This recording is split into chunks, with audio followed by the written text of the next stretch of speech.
주제로 강의를 하고 있습니다. 지금은 4차 산업혁명 시대에 들어서고 있다고 그래요. 도대체 4차 산업이 뭐냐? 1차 산업은 증기기관의 발명 이후부터 1차 산업이에요. 1800년서부터 한 1900년대까지 이 와트라는 사람이 증기를 가지고 힘을 쓰면서부터 증기기관차, 증기기선, 배, 그 다음에 옷 짜는 것도 증기방적기 뭐 이래갖고 영국에서 시작된 산업혁명을 1차 산업이라고 그래요. 그리고 2차 산업은 에디슨이 1905년에 발견한 전기. 이 전기, 이게 1905년에 에디슨이 발명한 거예요. 그래서 이 전기로부터 시작되는 것을 2차 산업이라고 그래요. 지금 우리는 이 전기의 혜택을 다 받고 살죠. 여러분들 전기 다리미, 그 다음에 세탁기, 냉장고, 텔레비전, 전기 아닌 게 하나도 없어요. 여기 계신 분들은 2차 산업의 혜택을 받고 사시는 분들이죠. 그런데 3차 산업은 컴퓨터, 인터넷, 특별히 스티브 잡스가 시작한 스마트폰, 이게 완전히 세상을 완전히 바꿔놓은 것 3차 산업이에요. 1차 산업 때는 안 태어났지만은 2차 산업, 3차 산업은 누리고 사시는 분들이에요. 그런데 지금은 무슨 시대로 들어서느냐 하면 4차 산업 시대로 들어서고 있어요. 4차 산업이라는 건 뭐냐면은 인공지능, 로봇, DNA 조작, 이런 완전히 새로운 세상이 펼쳐지고 있죠. 지금 1940년도에 태어나신 분들, 1940년에서 49년 사이에 태어나신 분들 손 들어보세요. 이분들이 제일 복잡한 세상 속에서 살아가는 거예요. 이게 너무 세상이 변하는 걸 다 노리고 살아가는 분들이 지금 1940년서부터 50년, 1950년, 60년에 태어난 분들이 2차 산업, 3차 산업, 심지어 4차 산업 시대까지 살고 있는 거예요. 1941년에 이제 내일 모레겠네요. 12월 8일 날 일본이 진주만을 습격을 해요. 그거를 여러분들은 무슨 전쟁으로 들었느냐면 대동아 전쟁으로 들었어요. 그거는 일본 입장이고, 일본이 대동아 전쟁이지 우리는 아무 상관없어요. 근데 우리는 대동아 전쟁에 내가 그때 고생했다고 그러는데 그건 일본의 속국의 입장이야. 그러니까 그 대동아 전쟁이라는 말 우리 쓰지 말아야 돼. 태평양 전쟁이겠지. 미국하고 일본하고 한 전쟁. 그 태평양 전쟁 속에서 태어나갖고 고생이란 고생은 다 한 분들이 지금 70대예요. 그 전쟁 끝나고 좀 나은 줄 알았더니 6.25가 또 터졌네.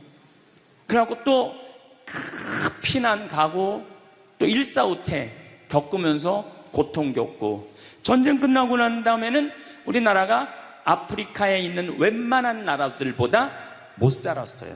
아프리카에 있는 웬만한 나라보다 못 살았어. 전쟁 끝나고 난 다음에 정말로 허리띠 졸라 매가면서 잘 살아보자고, 우리도 한번 잘 살아보자고. 그래갖고 너무 가난한 나라에서 올해 우리가 3만 달러를 넘었을 거라고 그래요. 3만 달러를 넘었으면은 드디어 선진국에 들어서는 거예요. 가장 가난한 나라에서 선진국까지 변화를 여러분들은 경험하고 계신 거예요. 그러니까 여러분들은 너무나 혼란스러운 세상 속에서 이날 이때까지 헤쳐나오고 계신 거예요. 근데 문제는 이제 2020년부터 펼쳐질 4차 산업 시대, 이것까지 살아야 되니까 얼마나 복잡해. 이것까지 살아야 되니까 그냥 중간에 살다가 죽으면은 이 꼴 저 꼴 안 보고 그냥 좋은데, 아니 안 죽으면서 지금 70대 후반 되신 분들 앞으로 보통 20년 정도 더 사실 거예요. 70년대 후반 되신 분들. 근데 60대 되신 분들은 120살까지 거의 살 거예요. 지금 60대 되신 분들은. 그리고 재수 없는 60대들은 200살까지 살 거예요. 200살까지. 재수 없는 60대들은. 그 이야기를 제가 오늘 하려고 그러는 거예요. 자, 제가 한 10년 전에 평화방송에 이런 강의를 했었어요. 아마 또 평화방송에서 계속 틀어주니까 그 내용이 나올 거예요. 10년 전에 한 얘기예요. 앞으로 2020년이 되기 시작하면은 인간은 세 종류로 나눠질 것이다. DNA 조작 인간. 이제 DNA를 조작할 수가 있어요.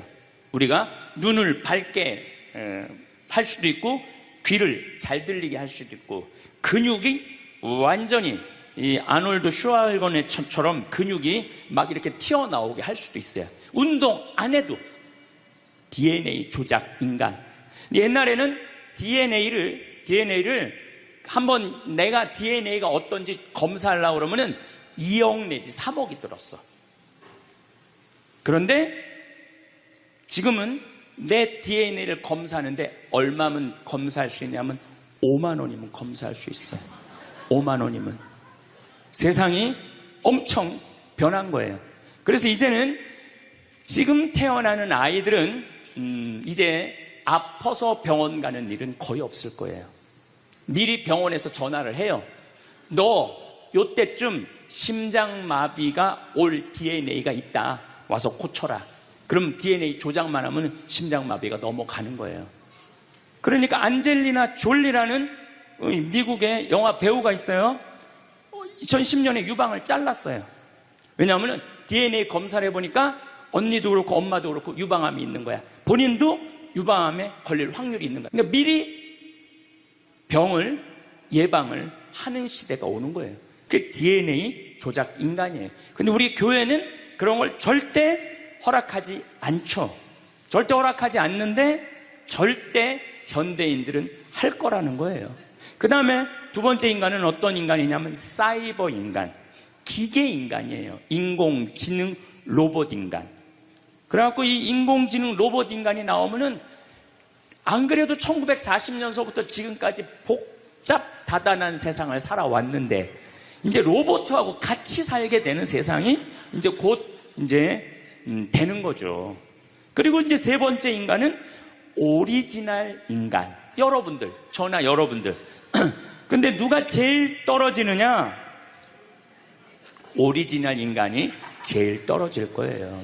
그래서 앞으로는 이제 어떤 세상이 제일 걱정되는 게 뭐냐면은 로봇가 공장에서 일하는 거예요. 로봇가 공장에서 일을 하게 되면은 많은 노동자들은 일자리를 잃어버려요. 현재 몇 명 정도 일자리를 잃어버릴 걸로 예상을 하느냐면 8억 명 정도가 일자리를 잃어버린대. 8억 명. 그러니까 노동자의 4명 중에 1명은 일자리를 잃어버리는 거. 이거 보통 심각한 문제가 아니에요. 그래서 이제 웬만한 사람들은 공장에서 일할 수가 없어. 누가 다 일을 해? 로봇가 다 하니까. 그리고 요즘 그 조그만 회사 사장들 말을 들어보면은 요즘 뭐 노동자들 옛날에는 죽으라고 일했는데 아침에 잠깐 나가서 커피 마신다고 와서 커피 한 잔 마시고 또 잠깐 나가서 좀 일하는 척하고 들어와서 밥 먹는다고 그러고 또 조금 나가서 그러니까 돈 주고 일을 시킬 수가 없다는 거예요. 그러니까 만약에 로봇가 일을 하면은 사람을 시키겠느냐? 로봇을 시키겠느냐? 당연히 로봇을 시키는 거죠. 그러니까 점점 사람이 일자리를 빼앗길 것이라는 거예요. 로봇을 쓰는 사장들은 돈을 어마어마하게 벌고 그런 자본이라든지 그런 능력이 없는 사람들은 무지무지하게 가난하게 사는 거예요. 이제 앞으로 여러분들이 5년 후, 10년 후에 볼 세상이 그렇다는 거예요. 그래서 요즘 세계적으로는 어떤 정치적인 시도를 하느냐면은 그럼 일자리 없는 사람들은 먹고 살아야 될 거 아니야. 사람인데. 그래서 로봇한테 세금을 매기는 거예요. 그래갖고 로봇가 만약에 일을 하면은 저 로봇한테 100만 원 세금을 매기는 거야. 그 로봇한테. 그래갖고 그 100만 원을 누구한테 줘? 일 못하는 사람한테 주는 거예요. 그게 기초생활 수급이라는 거예요. 기초생활 수급. 그러니까 기초생활 수급을 이제는 뭐 10만 명, 100만 명이 받는 게 아니라 8억 명, 10억 명이 받는 세상. 그러니까 이제 앞으로 미래에 펼쳐질 세상은 지금 생각하는 거라고 너무 다른 세상이 되는 거예요. 두 번째는 어떤 세상이 오느냐면 로봇하고 공존하는 세상. 벌써 초등학교는 선생님이 공부를 가르치지 않고 로봇가 학생들한테 공부를 가르치는 학교가 나왔어요. 로봇가 애들한테 수학을 가르치고 영어를 가르치는 거예요. 발음도 훨씬 좋고, 그리고 이 로봇의 장점은 뭐냐면은 차별하지 않아. 로봇은 얘가 뭐 부잣집 아들이든지 얘가 공부를 못하든지 잘하든지 차별하지 않는 거예요. 그리고 웬만한 선생님보다 훨씬 잘 가르친다는 거예요. 그러니까 이제는 로봇가 교사가 되는 그런 시대가 온 거예요. 또 이제는 앞으로는 무슨 세상이 될 거냐면 어린아이들 돌보는 부모가 누가 돌보느냐면 로봇가 돌보는 거예요. 나 동화책 읽어줘. 그럼 엄마는 나 바빠, 짜증나, 아이 너 잠이나 자, 이런데 부모 로봇은 나 동화책 읽어주면 아주 부드러운 소리로 짜증 한번 안 부리고. 그러니까 애가 엄마를 좋아하는 것보다는 누구를 더 좋아해? 로봇 부모를 더 좋아하는 거야. 나 엄마 필요 없다고. 이거 정말 우스갯소리가 아니라요, 진짜 벌어질 일이에요. 또 이제 로봇은 아내가 중풍이 걸렸어. 그래서 움직이질 못해. 그럼 누가 병간호를 운동을 도와주느냐 하면 로봇가 도와줘요. 근데 이 로봇은 완전히, 제가 지난번 강의 때도 얘기했지만은 이제 섹스 로봇가 나온다고 그랬죠. 록시라고 5가지를 고를 수 있다고 그래요. 피부색, 키, 성격, 이런 걸 고를 수가 있대. 그러니까 까칠한 여자, 부드러운 여자. 뭐 내가 까칠한 여자 좋아하면 성격 까칠한 로봇을 고르면 되는 거야. 근데 문제는 아내가 아파. 남편은 나가서 돈 벌어야 돼. 그래서 로봇을 하나 도우미 로봇을 했어. 근데 이 로봇은 아내를 너무 따뜻하게 해주는 거야. 그러니까 아내는 자꾸 남편한테 실망하는 거야. 자기 힘들다고 들어가서 자고. 근데 로봇은 나 좀 주물러 달라 그러면 언제든지 와서 주물러 주잖아요. 그러니까 남편한테 당신 나 필요 없다고, 나 이혼하고 싶다고. 그러니까 로봇하고 사람하고 혼동하는 세상이 오는 거예요. 로봇하고 사람하고. 그리고 더욱 2040년이 되면은 이 로봇가 감정까지 느껴. 사랑까지 할 수 있다는 거예요. 사랑까지. 아내 역할을 다 할 수 있는 세상이 온다는 거예요. 저 신부님 너무 앞서 나가는 거 아니야. 앞서 나가는 거 아니에요.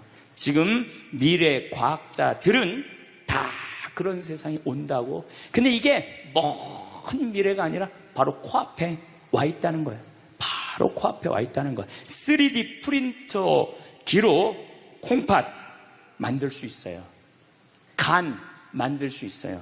요즘 시도하는 건 심장까지 만들어 갖고, 이제 앞으로는 이제 여러분들이 이제 한 90살쯤 되면은 85살쯤 돼도 그럴지 몰라. 생일날 아버지 이번 생일에 아버지 간 좀 갈아드릴게요. 그래갖고 간 갈아주고, 내년에는 심장 갈아드릴게요. 심장 갈아주고. 그런 세상이 올 가능성이 굉장히 많아요. 그럴 세상이.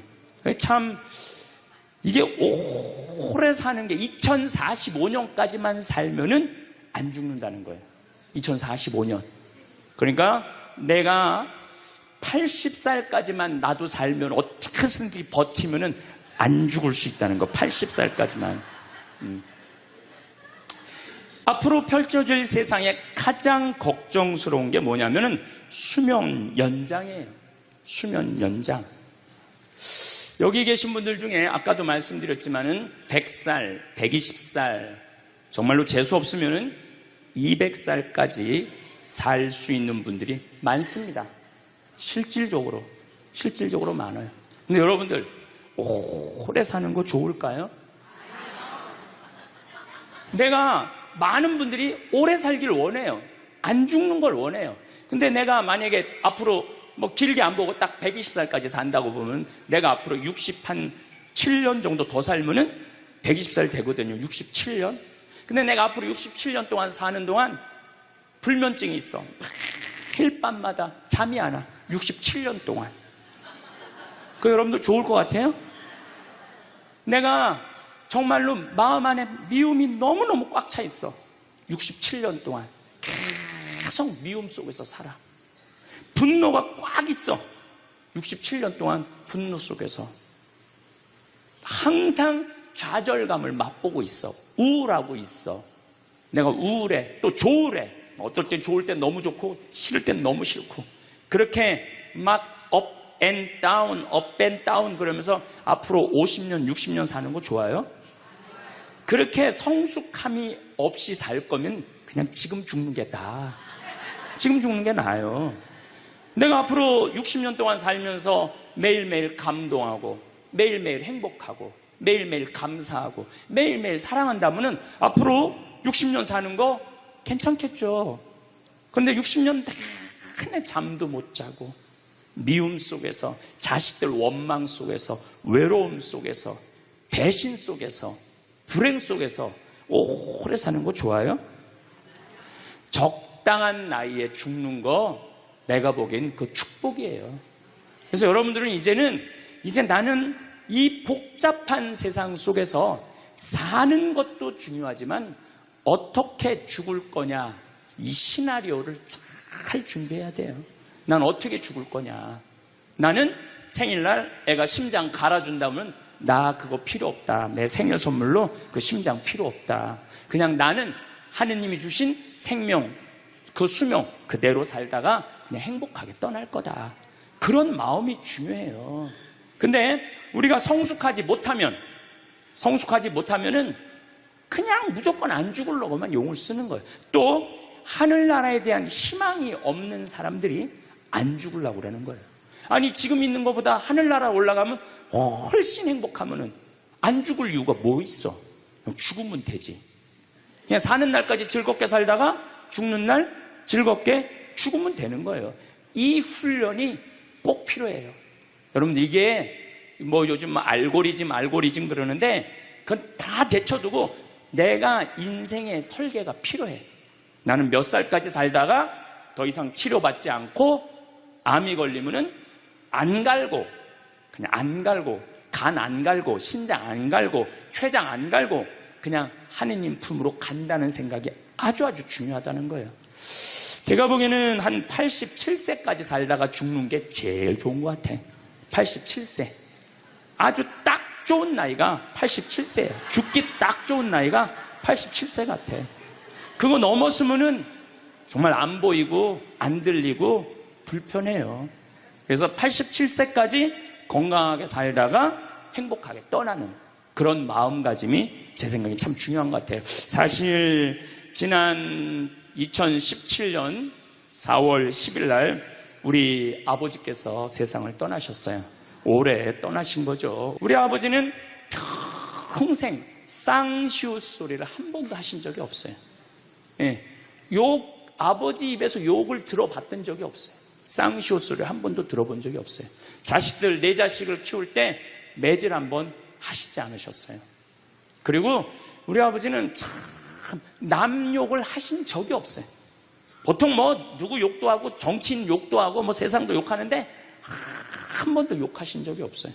그리고 지금 요즘 아버지 생각을 이렇게 보면은 아버지한테 제일 놀라운 거는 우리 아버지가 그냥 옛날에 연초제조창이라고 담배 회사 그냥 기능 공무원이셨어요. 그러니까 뭐 여유 있게 돈을 쓰실 기회가 없으셨죠. 근데 어렸을 때도 돈이 없어서 불편하다, 돈이 있었으면 좋겠다 그런 말씀 하신 적이 없어요. 그냥 월급 봉투 딱 어머니한테 던지면은 뭐 집이 어떻게 됐든 아무 상관하지 않으시고 당신 산에 다니시고 정말로 신선같이 사셨어요. 근데 아버님이 올 초에 2달 고생하시고 돌아가셨어요. 40년 동안 병원 한 번 안 가시다가 두 달 전에 쓰러지셔서 병원에 모셨죠. 병원에 모셨는데 내가 우리 형제들한테 그랬어요. 우리 아버지 평생 자식만을 위해서 살았다. 가족만을 위해서 살았다. 오로지 정말로 사랑하는 가족을 위해서 투신하신 분이다. 우리 아버지 병간호 간병인한테 맡기지 말자. 우리가 사형제니까 우리가 모시자. 그래서 누나가 제일 위니까 누나가 이틀, 큰형 이틀, 둘째 형 이틀. 난 이제 장가 안 갔으니까 나는 하루. 그래서 우리 형제들은 전부 다 결혼하고 손자들이 전부 다 아들, 딸 이러니까 아이들이 다 돌아가면서 아버지 병간호를 했어요. 그야말로 자식들 품에서 돌아가셨죠. 자식들 품에서 돌아가셨어요. 근데 아버님이 이렇게 4월 10일 날 월요일 날 쓰러지셨는데 의사들이 심폐소생술 하겠느냐고 그랬을 때 우린 싫다고 그랬어요.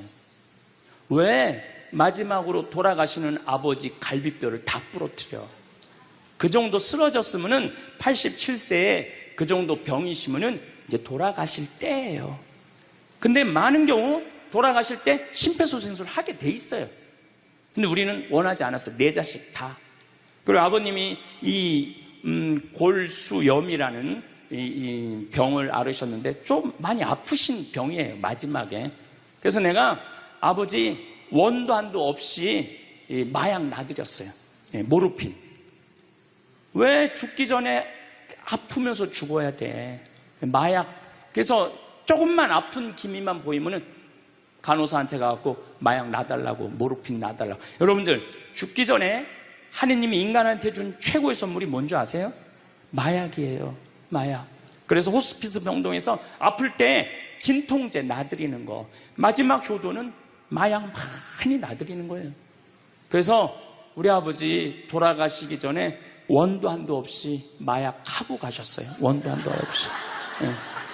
그 조금의 고통을 덜어주는 게 내가 보기에는 효도라는 생각이 들더라고요. 아버지 이렇게 쓰러졌을 때 생명 유지장치 하겠느냐고 의사들이 얘기를 하더라고요. 우리는 아무도 원하지 않았어요. 그냥 아버님 편안하게 보내드리고 싶다고. 왜? 우리 아버지는 참 행복하게 사셨어요. 자식들이 아버지를 너무너무 좋아하고 사랑하고. 그래서 효도를 원도 한도 없이 해드렸냐 이럴 건 자신 있게 말씀 못 드리죠. 하지만 그래도 자식들이 아버지, 손자, 손녀들이 할아버지 너무너무 사랑했기 때문에 편안하게 보내드릴 수 있었어요. 제가 작년에 왠지 우리 아버님한테 용돈을 많이 드리고 싶더라고요. 평생 돈 한번 넉넉하게 써보시지 못한 아버지한테 용돈 많이 드려야 되겠다. 그래서 제가 작년에는 이제 외부 강의 한 달에 한 번 하면 한 번, 두 번 하면 두 번. 아버지가 무슨 돈을 이렇게 많이 주느냐고, 신부님. 아버지 원도 한도 없이 마음껏 써보시라고. 그래서 작년 한 해 내도 그전에는 조금씩 용돈 드리다 작년에는 그냥 막 이만큼씩 드렸어요. 아버지 원도 한도 없이 쓰시라고. 마음 안에 이런 마음이 있었어요. 한번 평생 마음껏 돈 한 번 써보시지 못한 아버지 마음껏 돈 쓰시라고. 그랬다 1억을 드리거나 2억을 드린 게 아니야. 100만 원, 200만 원, 한 달에 300만 원 용돈 드린 거죠.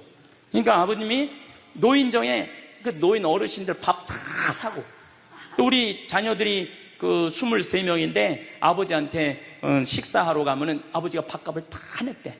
우리 누나가 항상 하는 얘기가 아버지 지갑에 항상 100만 원 있었대요. 그래서 얼마나 기분이 좋아. 아버지 돌아가셨을 때 노인정에서 그랬대요. 물주 세상 떠나서 어떻게 하느냐고 그랬대. 물주 세상 떠나서 어떻게 했느냐고. 아버님이 1년 동안 원도 한도 없이 즐겁게 사시다가 세상 떠난 거예요. 저는 효도도 나중에 한다는 건 다 거짓말이야. 효도하려면 언제 해야 돼? 지금 해야 돼, 지금. 부모님한테 돌아가시고 난 다음에 땅을 치고 통곡하는 거 다 소용없어요. 그냥 내가 지금 할 수 있을 때 최선을 다해서 효도하는 게 크게 효도라는 생각이 들더라고요. 어쨌거나 아버님은 쓰러지신 날 당신 스스로 걸어서 화장실 가셔서 아침까지 그리고 오후 1시에 쓰러지셨어요. 그래갖고 밤 10시 41분에 돌아가셨어요. 근데 제가 아버지한테 그랬어요. 아버지, 돌아가시려면은 오늘 돌아가셔야 된다고. 왜냐면 그날이 성월요일이었거든요. 성화요일 날 돌아가시면은 장례미사를 못해요. 왜냐하면 성목요일 날은 장례미사를 못하게 돼 있어요. 성금요일, 토요일 다 장례미사 못해요. 그리고 예수부활 대축일 장례미사 못해요. 그리고 그 다음 월요일 날 장례를 해야 되는 거야. 의사 선생님은 오늘 내일 돌아가실 것 같다고 그러는데 내가 그랬어. 돌아가시려면 오늘 돌아가시라고. 내일 돌아가시지 말고. 근데 딱 10시 41분에 돌아가셨어요. 그래서 성수요일 날 아버님 장례 미사를 하는데 우리 수원교회 주교님 4분이 다 오셨어. 얼마나 그게 영광스러워요. 주교님이 4분이나 오셨으니까. 왜냐하면 성주관이니까 주교님들이 외국에 아무도 안 나가시고 교구청에 다 계셨던 거야. 얼마나 좋아요. 주교님 4분이 다 오셔서 미사를 봉헌해 주시니 얼마나 축복된 아버지예요. 또 신부님들이 많이 오셔갖고 그 성당에 수원 정작 꽃매 성당인데 꽤 그래도 큰 성당인데 신부님들이 꽉 차갖고 젊은 신부들이 지하에서 미사를 봉헌했다는 거예요. 그것처럼 축복이 어디 있어요. 그냥 하루라도 더 살라고 용 쓰다가 화요일 날 돌아가셨으면은 7일장 하는 거예요. 7일장. 하루라도 더 살라고 용을 쓰셨으면은. 근데 우리 아버지는 정말로 살아있을 때도 나한테 행복을 주시는데 떠나실 때도 행복하게 떠나시더라고요. 여러분들도 마찬가지예요. 여러분들도 살아있을 때도 행복하게 사시고 죽을 때도 행복하게 죽으세요. 괜히 안 죽으려고 이렇게 용 쓰고 저렇게 용 쓰다가 누워서 10년 동안 똥오줌 싸기 시작하면요, 그때부터는요 지옥이야. 지옥. 여러분들은 제일 좋은 거는 자다가 주무시다가 죽는 거예요. 그런데 갑자기 돌아가시면 자식들이 너무 힘들으니까 그저 3개월 정도 앓으시다가 돌아가시면은 자식이 이별할 시간을 주는 거예요. 자식이 이별할 시간 주는데 3개월이 넘었으면 그때부터 우리 아버지 언제 죽나. 내가 며칠 전에 들은 얘기예요. 멀쩡한 집에 딸 둘이 무당한테 가갖고 그랬대요. 우리 엄마 언제 죽느냐고. 그래서 무당이 그랬대요. 엄마가 지금 아프냐고. 안 아픈데 너무 건강한데 우리를 너무 힘들게 해갖고 언제 죽는지 너무 궁금해서 와봤다고. 이게 부모 자식지간의 일이야. 부모 자식지간의 일이야. 그러니까 여러분들은 이제 자식한테 뭘 기대서 산다는 생각 꿈도 꾸지 말고, 죽을 때도 자식한테 효도받는다는 생각하지 말고 여러분들이 알아서 미리 써놓으세요. 대학에 호스피스 박사가 있어요. 이분은 2,500명 죽었다 살아난 사람들, 2,500 죽었다 살아난 사람들 여러분들 많은 거 아시죠? 왜 죽었다 살아난 사람들이 많아요? 심폐소생술 때문에. 의술이 좋아갖고 죽었다 다시 살아난 사람들 2,500명을 조사를 해봤어. 근데 죽었다 살아난 사람들의 경험, 하늘나라에 대한 경험을 얘기를 들어보니까 너무 평온하고 너무 행복하다는 거예요. 그리고 죽으면은 바로 몸에 빠져나가서 자기를 본대요. 자기를. 그래갖고 여러분들 죽은 사람들 그 주위에서 이 친지들이 하는 말이 다 들린대. 그 몇 분 동안, 하늘나라 올라가기 전에 몇 분 동안은. 그러니까 절대 죽은 사람한테 그렇게 살더니 참 잘 죽었다 그런 소리 하면 안 된다는 거예요. 끝까지 좋은 소리를 해야 된다는 거예요. 사랑한다, 고맙다, 하느님 품으로 가라, 예수님 마리아 요셉한테 가라, 정말로 기도해 줄 테니까, 이렇게 말해야지. 그렇게 우리를 괴롭히더니 이렇게 죽는다고 정말로 지옥에 갈 사람이라고 이렇게 말하면은 다 영원히 듣는다는 거예요. 그리고 죽었다 살아난 사람들의 아주 기가 막힌 얘기는 안 못 보는 사람은 죽으면 다 보인다는 거예요. 눈이 다 보인다는 거예요. 그게 그냥 하는 게 아니라 다시 살아 돌아와서 아무것도 못 봐. 근데 의사가 무슨 반지를 어떻게 꼈고 이 병원이 어떻게 생겼고 누가 어느 자리에 있습니까지 다 아는 거야. 죽었다가 죽으면은 눈이 보이는 거야. 다리 없는 사람은 다리가 자기 다리가 있다는 거예요. 듣지 못하는 사람은 듣고, 아픈 사람은 아픈 부위가 다 없어진다는 거야. 그러니까 여러분들 지금 살아있으면서 뭐 몸에 허리도, 아까 할아버지 한 분 안수해달라고 그래갖고 허리가 막 이렇게 구부러진 사람 죽으면 딱 펴진다는 얘기예요. 그러니까 완전히 사도 바오로의 말씀처럼 새로운 모습으로 변하는 거야. 죽으면 끝이 아니야. 하느님께로 가는 여행의 시작이에요. 그러니까 죽는 거를 막 그냥 밀어내시지 마세요. 한 70년, 80년 살았으면 살 만큼 살지 않았어? 그렇죠? 뭐하러 200년을 살아? 뭐하러 300년을 살아? 또 200년, 300년 사는 것도 좋아요. 그런데 정말로 감동 속에서, 행복 속에서, 사랑 속에서 200년, 300년을 살면 좋지. 근데 여러분들 한 200살 되면 여러분들하고 놀아줄 사람이 몇 명이나 될 것 같아? 200살 단 사람하고. 그 외로움 속에서 사는 거예요. 그래서 자연의 순리를 따르고 사는 게 가장 좋은 거예요. 자연의 순리를. 그래서 사는 만큼 살다가 떠날 때 이제 누구한테 간다고 생각하면 돼? 하느님 아버지한테로 간다고 생각하면 돼. 그래서 죽는 게 결코 나쁜 게 아니에요. 저도 아버님을 보내드리면서 굉장히 슬펐죠. 하지만은 우리 아버지 너무너무 열심히 사셨고, 마지막에 우리 주교님들, 우리 사제들, 또 수많은 교우들이 기도 속에서 저는 아버지 하늘나라로 갔다고 생각을 해요. 또 아버지는 살아생전에 고향이 경상도 함양인데 어머니가 이미 가묘를 다 해놨어, 고향에다가. 근데 아버지는 고향에 가기 싫다는 거예요. 어머니는 고향에 가고 싶고, 죽으면은. 그래서 아버지는 나는 고향에 안 가. 어머니 왜 안 가냐고, 그 고향에 그 좋은 산소 써놓고 맨날 두 분이 간다 안 간다 그러시더라고요. 난 그 얘기를 들을 때마다 참 웃기더라고요. 왜 웃기냐면은 갔다가 모셔다가 묻는 건 우리인데 본인이 간다고 가고 안 간다고 안 가. 우리가 모시는 대로 가는 거지. 근데 작년에 아버님이 굉장히 건강하셨어요. 올해 쓰러지시기 전에. 근데 아버님 말씀이 제 귀를 울리더라고요. 그래서 우리 천주교 수원교구 안성 천주교 공원묘원에 갔어요.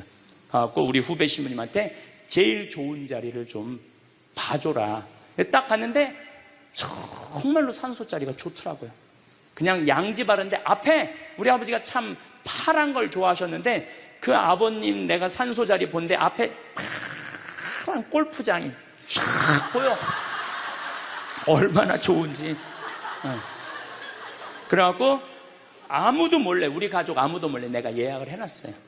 그리고 아버님 돌아가셨을 때 안성 천주교 공원묘 모셨죠. 아버님이 왜 고향에 가기 싫어하셨느냐면은 우리 큰할아버지, 둘째 할아버지가, 셋째 할아버지까지 있었는데 큰할아버지가 딸만 6을 낳았어요. 둘째 할아버지는 아들을 3을 낳았는데 둘째 할아버지 첫째 아들이 우리 아버지야. 근데 1930년, 우리 아버지가 30년생이시니까 87세니까 그때는요 장손집에 아들이 없으면 8살 이전에 큰아버지 집에 가서 양자로 자라야 돼. 아버지는 그랬던 거예요. 그래서 친어머니 아버지 밑에서 못 자라셨어. 그래 고향이 싫은 거야. 그래서 난 고향에 안 간다고. 근데 제 생각에는 그 아버님의 마음을 헤아려 주는 게 난 예의라는 생각이 들더라고요. 그래서 아버님 원하는 대로 안성에 모셨는데 얼마나 좋은지 몰라요. 어제도 갔다 왔어요. 그냥 오며 가며 가는 길에, 강의 가는 길에 한번 가서 뵙고, 우리 아버님 마지막까지 담배를 피셨어요. 그것 때문에 돌아가신 거지만은, 그래갖고 어제도 담배 한 대 탁 물려드렸어요. 피시라고. 갈 때마다 담배를 한 대씩 물려드리세요. 무슨 얘기냐면 부모하고 자식은 살아서도 좋고 죽어서도 좋아야 돼. 그런데 부모님이 10년 동안 똥오줌 싸고 치매 걸려갖고 지겨워. 부모님 찾아오지도 않았어. 그래갖고 부모님이 돌아가셨어. 그럼 자식이 땅을 치고 불효한 것에 대해서 울면서 통곡해. 그리고 돌아가셨는데도 부모님 먼 데다 모셔놔갖고 1년에 한 번, 2년에 한 번 가고 살아서도 안 좋고 죽어서도 안 좋은 거예요. 그러니까 여러분들은 살아서도 좋고 죽어서도 좋은 부모 자식 관계를 유지하려면 죽음에 대해서 생각을 많이 하셔야 돼. 죽음에 대해서. 근데 이제 아버님 돌아가셨는데 딱 화요일 하루 장례를 했는데 조문객들이 얼마나 많이 왔는지 밥을 7번을 했대요. 보통 장례 밥 1번 한대. 근데 밥을 7번 했대. 우리 형님 둘도 나만 활동을 많이 하는 게 아니라 형님 둘도 어마어마하게 친구가 많더라고 보니까. 우리 누님도 그렇고. 그러니까 그냥 1000명 이상이 조문객이 왔으니까 조의금도 굉장히 많이 들어왔다는 얘기죠. 조의금도. 근데 내가 그 조의금을 싹 모아서 평창으로 갖고 왔어요. 우리 형제들은 조의금을 구경도 못했어요.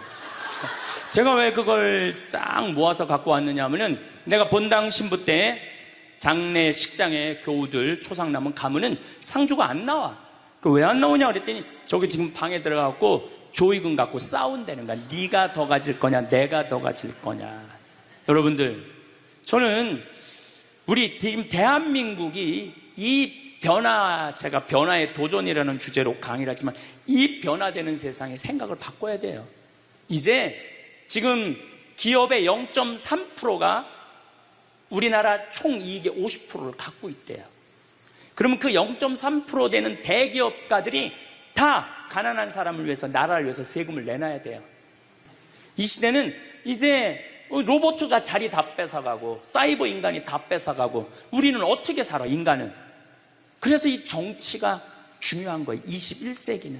그래서 그런 사람들 다 뺏어서 직장 생활 못하는 사람들한테 기초생활급 줘야 돼. 또 직장 생활 안 하는 사람들은 사람이 일을 안 하면은요 행복하지 않은 거예요. 일을 안 하면. 여기 계신 분들 혹시 불면증 걸리신 분들 있죠? 제가 불면증 치료법 알려드릴게요. 어떻게 하면 잠을 잘 오느냐면 아침 6시에 일어나. 그래갖고 아침 기도해. 아침 기도, 부모를 위한 기도, 나라를 위한 기도, 자녀를 위한 기도 다 해. 그리고 정성스럽게 이불 개고 세수, 머리도 다 드라이기 쓰지 말고 수건으로 다 말려 머리도.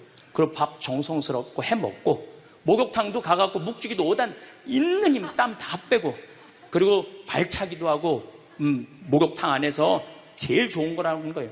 그리고 산책하고 미사 참여하고 성서 쓰고 정성스럽게 행동을 하세요. 설거지도 정성스럽게 하고 그러면은 저녁 8시만 되면 기절해서 자요. 여러분들이 하루 생활이 정성스럽지 않기 때문에 잠을 못 자는 거예요.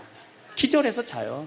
저는 요즘 지금 목도 지금 특강을 너무 많이 해갖고 목이 쉬었는데 요즘 이렇게 어제도 대전 강의 갔다 와서 7시만 되니까 막 눈알이 뒤집어지려고 그러더라고. 눈알이. 그러면 자는 거예요. 근데 아무것도 안 하고 그냥 가만히 움직이지 않으면요 밤에 잠이 안 오죠. 당연히 잠이 안 오죠. 그래서 정성스럽게 사는 게 중요한 거예요. 어쨌거나 하여튼 아버님 그 조의금을 싹 갖고 왔어요. 평창에. 그래갖고 내가 우리 형제들한테 얘기했어요. 아버님 돌아가신 조의금은 어린아이를 위해서 쓸 거고 어머님이 돌아가신 조의금은 노인분들을 위해서 쓸 거다. 그래서 이번에 잠비아에 에이즈 어린이 고아원 짓는데 아버님 조의금 보냈어요. 빈센트 병원에서 이번에 20명을 수술을 해줬는데 그중에 2명 아버님 조의금으로 또 수술도 해주고 아직도 많이 남아있어. 아직도. 이제는 여러분들 떠날 때 자식한테 주고 떠나지 마세요. 세상에 주고 떠나세요. 어떤 세상에? 어렵고 힘들고 고통받는 사람들한테 주고 떠나세요. 그리고 미국이나 유럽은 보통 할머니들이 다 나 조의금 어디다 보내라. 어느 수도원에 보내라. 어느 고아원에 보내라. 어느 장애시설에 보내라. 다 그런 데는 거예요. 대한민국 사람들만 죽을 때까지 이기적으로 죽는 거예요. 살아서도 이기적으로 살고 죽을 때도 이기적으로 죽는 거예요. 그래서 하여튼 우리 형제들은 조의금 구경도 못했어. 대신 내가 우리 형제들한테 보내준 선물이 있어요. 조의금 명단은 다 보내줬어. 타이프 쳐갖고. 갚아야 될 거 아니야. 갚아야 될 거 아니야. 되게 죽은 사람들의 경험을 들어보면은 내가 이 키블러 로스라는 이분 책을 요즘 계속 읽고 있는데 기가 막힌 거는 딸이 죽었어. 근데 다시 살아났어. 근데 이 딸이 아빠, 엄마한테 얘기하는 거. 엄마, 아빠, 내가 죽었는데 오빠가 나를 너무 행복하게 기다리고 있어. 그래서 그 오빠랑 놀았는데 너무너무 행복했어. 근데 이 엄마, 아빠는 너무너무 놀란 거예요. 왜 놀랬느냐 하면은 이 아이가 태어나기 전에 오빠가 죽어갖고 단 한 번도 오빠 얘기를 한 적이 없거든. 근데 죽어서 그 오빠가 기다리고 있는 거예요. 그러니까 이 기가 막힌 노릇 아니에요. 또 이런 경우도 있었다고 그래요. 어떤 경우가 있었느냐면은 교통사고가 났어. 여동생, 오빠, 아빠가 했는데 오빠하고 아빠는 죽은 거야. 이 여동생은 다 기절한 상태에서 죽었는지 안 죽었는지 확인할 길이 없잖아요. 근데 다시 죽었다고 생각하고 병원에 가서 살아났어. 근데 이 여동생이 엄마 너무 슬퍼하지 마. 하늘나라에서 오빠하고 아빠가 날 기다리고 있어. 너무 행복해. 근데 얘는 오빠하고 아빠가 죽었는지 모르는 상태에 혼수 상태인데 그걸 아는 거예요. 근데 여기 특징 중에 하나는 죽어서는 살아있는 사람은 절대 못 본대요. 죽은 사람만 본다는 거예요. 죽은 사람만 하늘나라에서 본다는 거예요. 그래서 여러분들도 세상 떠나면은 하느님 기다리고 있고 너무 행복한 나라로 가는 거예요. 그러니까 죽음은 그 번데기가 이 알을 까고 자기 껍데기를 까고 나비가 되는 것처럼 지금보다도 훨씬 아름다운 세상으로 가는 게 죽음이에요. 이제 21세기는 안 죽는다고 100살을 사니 200살을 사느니 좋은 게 아니에요. 100살, 200살 동안 불면증, 우울증, 미움, 분노, 외로움, 심심함으로 사는 것보다 그냥 한 70, 87세까지 살다가 죽어갖고 행복하게 먼저 떠난 사람들하고 하느님 품에서 행복하게 사는 게 좋죠. 그래서 여러분들 이제 행복하게 살다가 행복하게 떠나셔야 돼. 그리고 제가 늘 말씀드리지만 나중에 행복하지 마세요. 언제 행복해? 지금 행복하세요. 지금. 나중에 돈 쓰지 말고 언제 써? 지금 쓰세요. 지금. 그리고 여기 있는 분들 지금 얼굴을 보니까 돈 쓸 수 있는 마지막 얼굴들이 많다니까. 마지막 얼굴들이 많아. 그리고 우리나라는 이제 드디어 3만 달러를 넘어서요. 선진국 대열에 들어서요. 선진국에 들었으면은 어르신들, 노인분들 연금 지금 20만 원에서 60만 원, 70만 원으로 다 올라가요. 그러니까 돈 없는 거 걱정하지 마세요. 여러분들이 엉뚱한 사기에만 안 당하면은 먹고 사는데 아무 지장 없어. 욕심만 안 부리면은 충분히 행복하게 살 수 있어. 그리고 이렇게 강의 따라다니면서 배우는 여러분들, 진리를 목말라 하는 여러분들은 앞으로 행복하게 사실 수 있으세요. 예. 인생의 주인공은 나야. 내 자식이 아니고 내 남편이 아니고 내 아내가 아니야. 내 행복은 누가 책임지느냐 하면 내가 책임지는 거야. 내가 지금 불행한 거는 남편 탓도 아니고 자식 탓도 아니고 누구 탓이야? 내 탓이야. 왜? 나를 위해서 쓰는 법을 배운 적이 없어. 나를 위해서. 버는 법은 배웠는데 쓰는 법을 배운 적이 없어. 본인들을 위해서 쓰세요. 자, 1960년대, 70년대는 열심히 살아야 돼. 너 정말로 아끼고 살아야 돼. 가난했을 때 얘기예요. 이제 3만 달러가 넘었을 때는 이제는 재밌게 살고 행복하게 살고 의미 있게 살고 나누고 살아야 돼. 언어가 이제는 바뀌어야 돼. 그래서 여러분들 정말로 이제는 의미 있고 재미있고 행복하게 생활하시길 바라겠습니다. 다음 시간은 의미 있고 재미있고 행복한 삶이 뭔지 제가 말씀드리도록 하겠습니다. 감사합니다. 인생을 반백년 넘게 살았다면 삶의 태도가 바뀌어야 합니다. 인생 2막을 넘어서며 다른 삶을 살아야 하니까요. 나도 모르게 외로움을 느낄 때 많은 분들은 불행하다고 생각합니다. 외로움과 불안으로 인해 소중한 시간을 안타깝게 보내기도 합니다. 하지만 대다수의 사람들은 외로움을 느낍니다. 주변에 행복해 보이는 사람들도 속을 들여다보면 모두 외로움을 느끼죠. 외로움을 온전히 받아들이고 고독에서 행복을 찾지 못한다면 평생 번뇌에 시달릴 수밖에 없습니다. 너무 애쓰지 말고 물건이나 대인 관계에 대해 매달리지 말고 주변을 정리해야 합니다. 그동안 너무 남을 의식하고 내 자신을 보살피지 않았다면 이제는 그러지 않아도 됩니다. 타인에게 매달리지 않아야 나의 남은 인생을 더 풍요롭게 살아갈 수 있습니다. 오늘은 쇼펜하우어의 인생론을 통해 나이 들수록 주변을 정리하고 온전한 나로 행복해지는 방법에 대해 들어보려 합니다. 또한 나이 들수록 혼자 행복하게 잘 지내는 사람들의 특징 3가지도 함께 알려드리겠습니다. 인간은 배신하는 존재다. 타인에게 지나치게 반대하지 마라. 안 좋았던 관계를 회복하려고 굳이 노력해봤자 좋을 게 없다. 똑똑한 사람은 용서를 하지만 현명한 사람은 무시를 한다. 가족에게도 다 맞춰줄 필요 없다. 맞춰지면 당연한 줄 안다. 사람은 혼자일 때야 비로소 온전한 자신이 된다. 내 상황이 힘들어지면 친했던 사람들도 내 주위를 다 떠나기 마련이다. 고독을 사랑하는 사람만이 진정한 자기 자신이 될 수 있는 법이다. 착하고 순수하게 사는 게 좋다고 상처받고 인간관계가 다 끊겨봐야 알겠는가? 친구는 한순간에 사라지는 것이고 내 자신밖에 없다는 것을 사람을 대할 때 처음에는 일부러 친절하고 계산 없이 대하는 것도 나쁘지 않다. 하지만 상대방이 만약 선을 넘으려고 하는 기색을 주면 그땐 인연을 끊어버리는 것이 좋다. 인간은 태생부터 고독한 존재이고 모든 고통과 번뇌의 원인이 타인과의 관계에서 온다. 타인에게 지나치게 관대하거나 친절하게 대해봤자 상대방은 선을 넘긴다. 주변 사람한테 잘해주기만 하면 고마움을 느끼지 못한다. 원래 친절한 사람이니 이 정도는 괜찮다고 생각하기 마련이다. 그리고 계속 호의를 요구하면서 호의가 권리가 된다. 타인을 도와주고 싶다면 도와줬을 때 고마워하는 사람만 도와줘라. 인간은 항상 위를 보고 살아가는 게 문제다. 언제나 위만 바라보게 되면 사람은 불행해지기 쉽다. 위보다는 아래를 봐라. 지나치게 행복해 보이는 사람은 겉으로만 행복해 보이는 경우가 많다.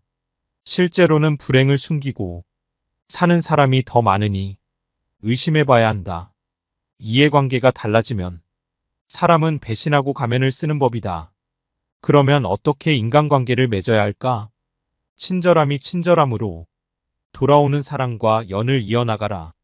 무조건적인 친절이 어리석다기보다는 고마움에 베풀고 보답할 줄 아는 사람과 가까이 해야 한다.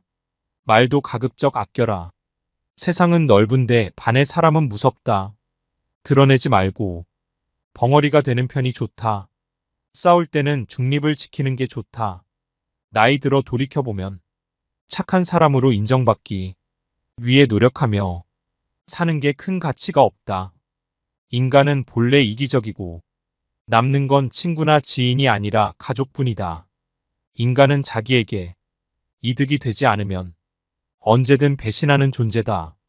인간은 너그럽고 친절하게만 대하면 버릇이 없어진다. 마치 어린아이와 비슷하다. 사람을 대할 때 친절하거나 관대하게 대하지 마라. 특히 천박한 성격을 가지고 있는 사람을 조심해야 한다. 사람은 무슨 일을 겪든지 자신에게 이득이 되지 않으면 멋대로 행동한다. 오랜 친구라고 해서 다를 바 없다. 경박한 사람들은 자기와 본성이 다른 사람을 보면 시기 질투하고 끌어내리려 한다. 인간관계를 맺을 때는 적당히 유지할 정도만 잘해줘라. 가까운 관계가 아닌 이상 굳이 지나치게 친절할 필요가 없다. 관계를 적당하게 유지해라. 필요하면 인연이 되는 것이고 인맥이란 건 있다가도 없는 것이다. 너무 과한 친절을 베풀지 않는 게 자신에게 좋다. 잘해주다 보면 타인은 크게 당연한 줄 알고 별일 아닌 일에도 화내고 실망하게 된다. 인간관계를 잘하기 위한 방법은 없을까? 아주 쉬운 방법 중 하나. 자기 일을 열심히 하면 위아래로 존중받을 수 있다. 아랫사람은 당신을 따를 것이고 윗사람은 당신의 눈치를 보게 될 것이다. 자기 일에 충실했다면 함부로 말하거나 함부로 행동할 수 없다. 배신은 누가 하는가? 대부분은 먼 사람이 배신을 한다고 생각하지만 실상은 반대다. 가까운 사람이 배신을 하는 경우가 많다. 친한 사람들과 어울리다 보면 이 사람은 배신을 하지 않을 거라고 생각하게 된다. 하지만 배신이란 건 빨리 배신할 사람과 천천히 배신할 사람만 있을 뿐이다. 아무리 지내도 100% 신뢰하지 말고 오직 스스로를 지키기 위해 노력하라. 인간은 고슴도치와도 같다. 타인과 너무 가까이 지내면 가시에 찔리게 된다. 상대방에게 너무 많은 것을 기대하지 말고 받으려고 노력하지도 말아라. 어차피 인간은 혼자다. 사람은 홀로 태어나 홀로 죽는다. 타인의 기준에 지나치게 얽매이거나 상대방에게 잘 보이려고 하지 마라. 남 시선을 많이 신경 쓰는 사람은 그들의 노예와도 다름없다. 남들이 알아주기를 바라지 말고 남들이 알아주는 것을 초월해서 살아라. 타인의 시선에 얽매이지 않는 사람만이 진정 행복해질 수 있다. 다른 사람의 행동이나 태도에 대해 날카롭게 비판하는 사람들도 있다. 그런 사람들은 대개 자신의 결점은 모르고 남의 행동만 비난하기 십상이다. 설령 그런 이들에게 비판받더라도 노여워하지 말고 실망하지도 않는 게 좋다. 남을 험담하고자 하는 건 사람의 본능이자 본성이다. 삶은 괴로움의 연속이다. 항상 기쁠 거라고만 기대하는가? 행복이란 건 짧고 스쳐 지나가는 순간에만 느낄 수 있는 것이다. 행복과 쾌락만 쫓아가다 보면 평생 행복이라는 걸 즐길 수가 없게 된다. 삶에는 고통과 불안함이 존재할 수밖에 없음을 받아들여야 한다. 인생의 고난은 평생 동반될 수밖에 없는 것이다. 인간은 기본적으로 혼자 살아가고 혼자 고난을 이겨내고 혼자 죽어가는 존재다. 우리가 종종 혼자 있을 때 편안함을 느끼는 것도 바로 그런 이유에서다. 외로움과 고독의 차이를 아는가? 외로움은 혼자 있을 때의 고통을 나타내는 단어인 반면 고독은 혼자 있을 때의 순간이 인간에게 편안하다는 것을 나타내기 위한 단어다. 사람은 다른 사람의 시선을 신경 쓰며 타인처럼 살기 위해 인생의 거의 반을 잃어버린다. 인간 사람과 어울리고자 하는 본성이 있는지 아는가? 고독이 두려워서 다른 사람들과 어울리고 싶어 한다. 인간관계를 맺는 행위 자체가 즐거워서가 아니라 고독이 두려워서 사람을 사귄다. 나약한 사람들은 자신의 운명을 한탄하며 고독을 즐기는 법을 모르고 사람들만 사귀러 다닌다. 모든 인간은 고독 속에 태어난다. 고독이란 무엇인가? 고독은 인간이 자신의 자아를 발견하고 인생의 의미를 깨닫는 과정이라고 보면 된다. 이제 사람을 대할 때 왜 지나치게 관대하거나 친절할 필요가 없는지 알았다. 아무리 친해도 돈을 빌려줄 필요도 없다. 돈을 빌려준 것이 화근이 되어 친구를 잃는 경우가 많다. 또 상대는 오히려 오만해진다. 오랜 친구여도 가끔씩 무시하는 태도를 취하는 것도 도움이 된다. 인간관계를 맺을 때 어떤 자세를 취해야 할까? 상대방이 당신을 필요로 하지 않아도 잘 지낼 수 있도록 내면의 힘을 길러야 한다. 그리고 사람들을 존중하면서도 언행을 조심해라. 어차피 인간의 본성에는 착한 면과 이기적인 면이 동시에 존재한다. 그리고 사람들은 상황이 어려워지면 떠나기 마련이다. 아무리 가까운 사이라도 항상 주변 사람들이 떠날 수 있다는 것을 염두에 두어라. 또 친한 이들을 경계해라. 친한 이들에게 속거나 당하는 경우가 대부분이기 때문이다. 타인의 좋은 면만 보고 신뢰하는 것은 좋지 않다. 타인에 대한 기대치를 낮춰라. 인간은 본래 이기적이기에 타인에 대한 존중심과 배려심을 낮춘다. 외로움을 받아들이고 타인에게 의존하지 마라. 이렇게 힘든 시기를 견뎌내는 것은 어려운 일이다 하지만 이러한 시기를 통해 우리는 더욱 성장하고 더욱 강인해질 수 있다. 강인함을 길러나가면서 우리는 더욱 자신감을 가지게 되고 어려운 상황에서도 극복할 수 있는 힘을 키우게 된다. 외로움과 공허함을 채울 수 있는 방법은 많다. 가족, 친구, 취미 등 다양한 것들이 있을 것이다. 인생에서 가장 소중한 것은 무엇인가? 이러한 질문에 답을 생각해보며 당신의 인생에 대한 명확한 목표를 설정해보는 것도 좋은 방법이 될 수 있다. 이를 통해 우리는 고통과 외로움을 극복할 수 있는 더 나은 방법들을 찾아낼 수 있게 된다. 강한 사람이란 고독과 외로움을 견뎌내는 사람이다. 그러나 우리는 단지 고독과 외로움을 견뎌내는 것만으로는 충분하지 않다. 더욱 중요한 것은 무엇인지 아는가? 우리는 고통과 고독이 의미를 알고 이를 극복하기 위해 노력하는 사람 되어야 한다. 이를 통해 우리는 더욱 강인하고 더욱 자신감을 가지게 되며 어려운 상황에서도 우리의 인내력과 근성을 발휘할 수 있게 된다. 인생이란 하나의 실험실과도 같다. 실험실에서 화학 연구가 이루어지듯 인간은 삶이라는 실험실에서 경험을 통해 배우고 성장한다. 언제나 나에게 없는 것만을 생각하고 이를 갈망하는 것은 인간의 본성 중 하나다. 그러나 이러한 태도가 인생을 더욱 비참하게 만든다. 인생을 즐기기 위해서는 현재의 삶을 즐기는 것이 무엇보다 중요하다.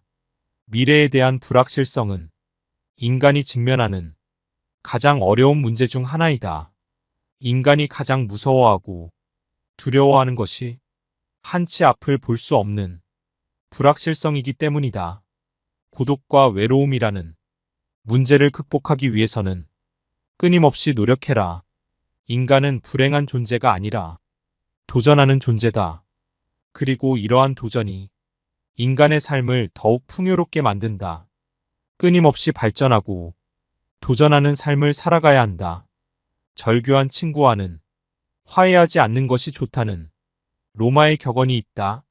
이는 인간의 성격과 개성이 태어날 때부터 결정되기 때문이다. 갖고 태어난 성격은 죽을 때까지 지니게 되며 내재적인 본능에 따라 행동을 하게 된다. 그러므로 한번 절규한 친구와 화해하게 된다면 같은 상황에서 같은 행동을 되풀이하게 될 가능성이 높다. 이를 방지하기 위해서는 배신자라고 비난하거나 그때는 그럴 줄 몰랐다고 말하는 것보다는 화해하지 않는 것이 옳다. 고독을 사랑하는 습관을 가져야 한다. 다른 사람들과 다르게 뛰어난 개성을 지닌 사람들은 그러한 성향 때문에 본질적으로 고독에 빠지기 쉽다. 그러나 그들이 가진 이러한 성향은 타고난 것이다. 나이가 들면서 오히려 그것이 자유롭고 편안한 기분을 갖게 된다. 이러한 고독의 습관을 더하여 자기 자신을 친구로 생각하는 습관까지 가진다면 그것이 제2의 천성이 되기도 한다. 더불어 고독한 시간을 보내는 것은 창의력을 높이는 데 도움이 된다. 더 많은 시간을 혼자 보내면서 내면의 생각과 감정을 탐구하고 자신만의 독특한 아이디어를 발견할 수 있다. 고독은 자신의 생각을 깊이 있게 탐구할 수 있는 시간과 공간을 제공한다. 이러한 많은 고독한 시간을 가진다면 더 많은 창의적인 아이디어와 해결책을 발견할 수 있을 것이다. 또한 고독한 시간을 보내면서 자신의 감정을 더 잘 이해할 수 있으며 자신을 더 잘 알 수 있다. 따라서 고독을 사랑하는 습관을 가져야 한다. 더 많은 고독한 시간을 보내며 자신과 친구가 되어야 한다. 이러한 방식으로 고독은 자유롭고 창의적인 삶을 위한 좋은 도구가 될 수 있다. 당연히 젊은 시절에는 고독을 사랑하는 습관을 가질 수 있는 것이 쉽지 않다. 그러나 이제는 그런 마음이 아주 편안하고 간단한 것들이 될 수 있다는 것을 알아야 한다. 고독이라는 마음은 자연스럽게 되는 것이다. 사실 자기 자신 속에 많은 것을 가진 사람은 타인에게 기대지 않는다. 내면의 자아가 텅 빈 사람일수록 외모에서 끊임없는 자기를 찾으려 한다. 그러나 자신의 내면이 풍부하다면 자신의 인생의 주인이 되어 자신의 내면에서도 즐거움과 행복을 찾을 수 있다. 이를 통해 자기 자신을 이해하고 자신의 감정을 인식하고 자신의 생각을 이해할 수 있다. 그리고 외부 세계와 상호작용할 때 더욱 성공적이고 만족하는 인생을 살아갈 수 있다. 우리는 종종 인생에 대해 불평하지만 이것이 인생의 최고의 기회와 선물이 될 수도 있다. 인생을 살아가는 재미와 의미를 발견할 수 있다. 사람을 많이 만날수록 친구가 많을수록 불행해질 수 있는 환경이 주위에 생기게 되는 것은 인간의 본성에 비추어 봤을 때 당연한 일이다. 혼자 지낸다고 해서 당신을 문제 있는 사람이라고 여기지 않는다. 혼자 행복하게 잘 지내는 사람들의 세 가지 특징은 첫 번째, 남의 눈치 안 보고 내 인생을 살아가야 한다. 나이가 들수록 시간이 여유로워지기 때문에 못했던 것들을 하다 보면 외로울 틈이 없다. 무언가를 배우면서 거기서 다양한 사람들과 얘기를 나눌 수도 있고 남은 인생을 설렘으로 살 수 있게 된다.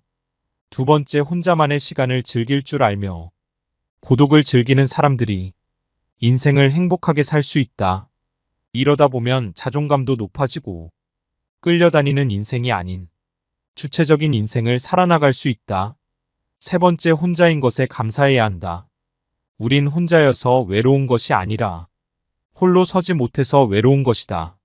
아침에 일어나 따스한 햇살을 느낄 수 있음에 감사하고 물 한 컵 스스로 마실 수 있음에 감사하며 하루 일과를 내 스스로가 주체적으로 움직일 수 있음에 감사해야 한다.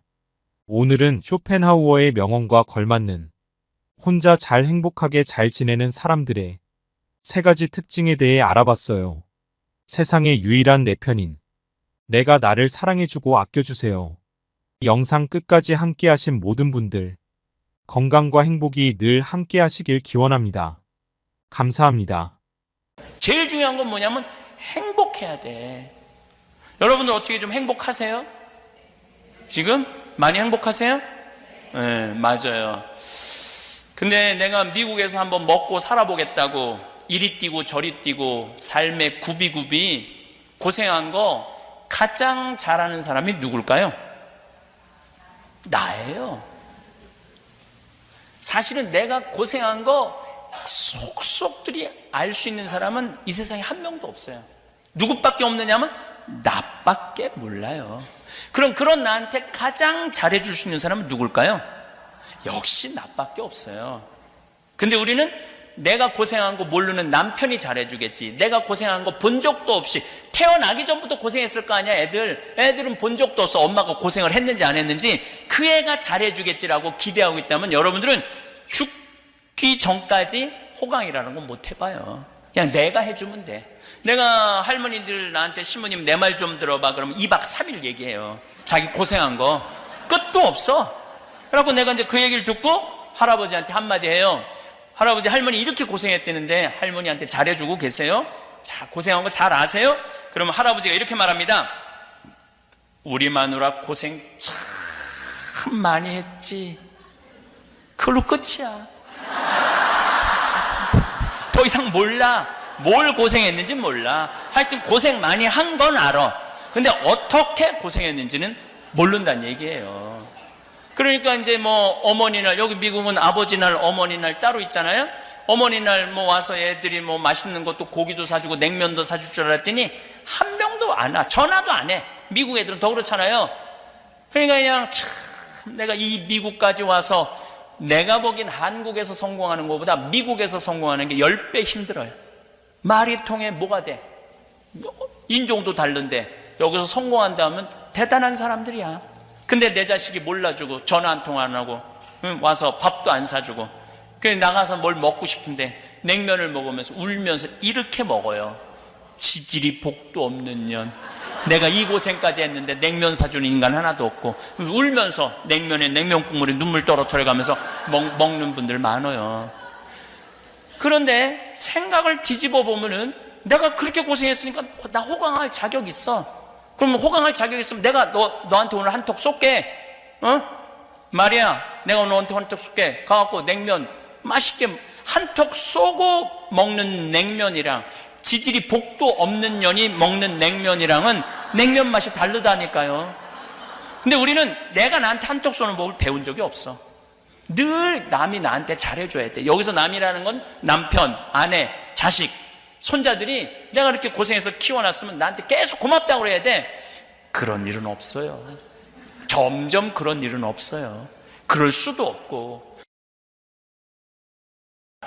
난 내 강의 때 핸드폰 울려도 한 번도 신경질을 부린 적이 없어.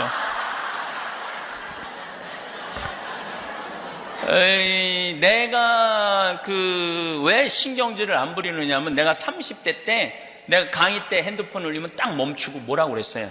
또 강의 때뿐만 아니라 미사 때 거룩한데 핸드폰 울리면 내려놓고 이 거룩한 기도 시간에 남들 분심 들게 한다고 혼 많이 냈어요. 근데 정말로 30대 때 고향 성취하는데 핸드폰이 울리는데 딱 울리더라고요. 내가 내려놓고 무식하게 미사 시간에 핸드폰도 안 꺼놓고 남들 분심 들게 한다고. 근데 미사 끝나고 자매 하나가 와서 신부님 너무너무 죄송하다고. 우리 남편 핸드폰이라고. 아니 남편이 입이 없냐 발이 없냐, 왜 남편이 와서 사과해야지 당신이 사과를 하느냐. 그랬더니 우리 남편은 청각장애자라는 거예요. 청각장애는 언어장애가 같이 당연히 오죠. 근데 보통 이 휴대폰이 동영상을 보면은 바뀌어요. 진동이 꺼져. 그래갖고 말이 나와요. 그러니까 뭐 휴대폰 동영상을 봤나 봐요. 그러니까 자기가 켜졌는지 모르는 거야. 아내도 모르고 남편도 모르고. 신부님 분심 들게 해서 너무너무 죄송하다고. 내가 그날 이후부터 지금까지 내 강의 때 핸드폰 울려도 한 번도 신경질을 부린 적이 없어. 다 사정이 있더라고. 그리고 내 나이만 돼도 네 바지에서 울리는지 내 바지에서 울리는지도 몰라.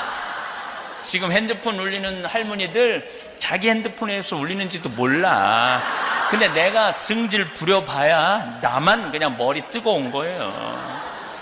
우리 부관장 신부도 신부님 저도 강의 때 핸드폰 울려면은 화 안 낸대. 왜 화 안 내냐 그러니까 아버지랑 미사 참여를 하는데 신부님 말대로 정말로 신부님이 고향 성취를 했는데 아버지 핸드폰에서 뱀이다 이게 나오더래.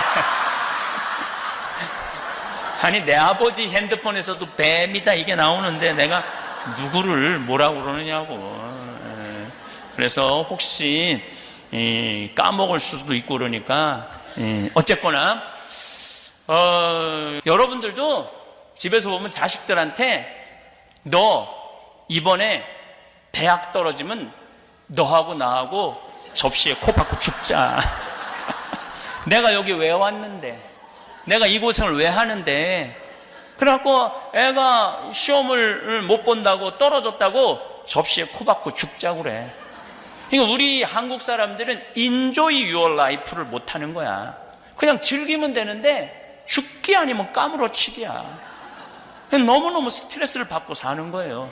아니 애가 12년 동안 공부해갖고 대학 떨어지면 애가 얼마나 스트레스가 많겠어. 상심이 많겠어. 어차피 애 들여보내려면 등록금 필요하니까 너 대학 떨어졌으니까 이거 마음도 좀 울적하고 그러니까 어차피 너 등록금 준비해놓은 돈 이 돈 갖고 유럽 여행 갔다 와. 그러면 애도 행복하고 엄마도 행복할 거 아니야. 그런데 그냥 너하고 나하고 이번에 대학 떨어지면 접시에 코 박고 죽자. 그러니까 애들이요 점점 스트레스를 받고 사는 거예요. 인생에 대해서 부담이 점점 많은 거예요. 꼭 출세해야 돼요 여러분들. 꼭 돈 많이 벌어야 돼요. 저는 요즘 점점 그런 생각이 많이 들어요. 꼭 출세해야 될까? 우리나라 출세한 대통령 끝을 가만히 보면은 출세한 게 좋은 게 아닌 것 같아요. 출세하는 게 그렇게 부러울까요? 나는 출세하는 거 하나도 안 부러워요. 차라리 여러분들이 훨씬 행복한 분들이에요. 여러분들은 감옥에 가고 싶어도 갈 수가 없어. 누가 돈을 갖다 줘야지 가볼 거 아니야. 감옥에 가볼 거 아니야. 돈 주는 사람도 없고. 마음의 평화는 여러분들이 훨씬 많을 거예요. 가장 잔인한 부모가 어떤 부모냐면은 자식 판검사 만드는 부모들이에요.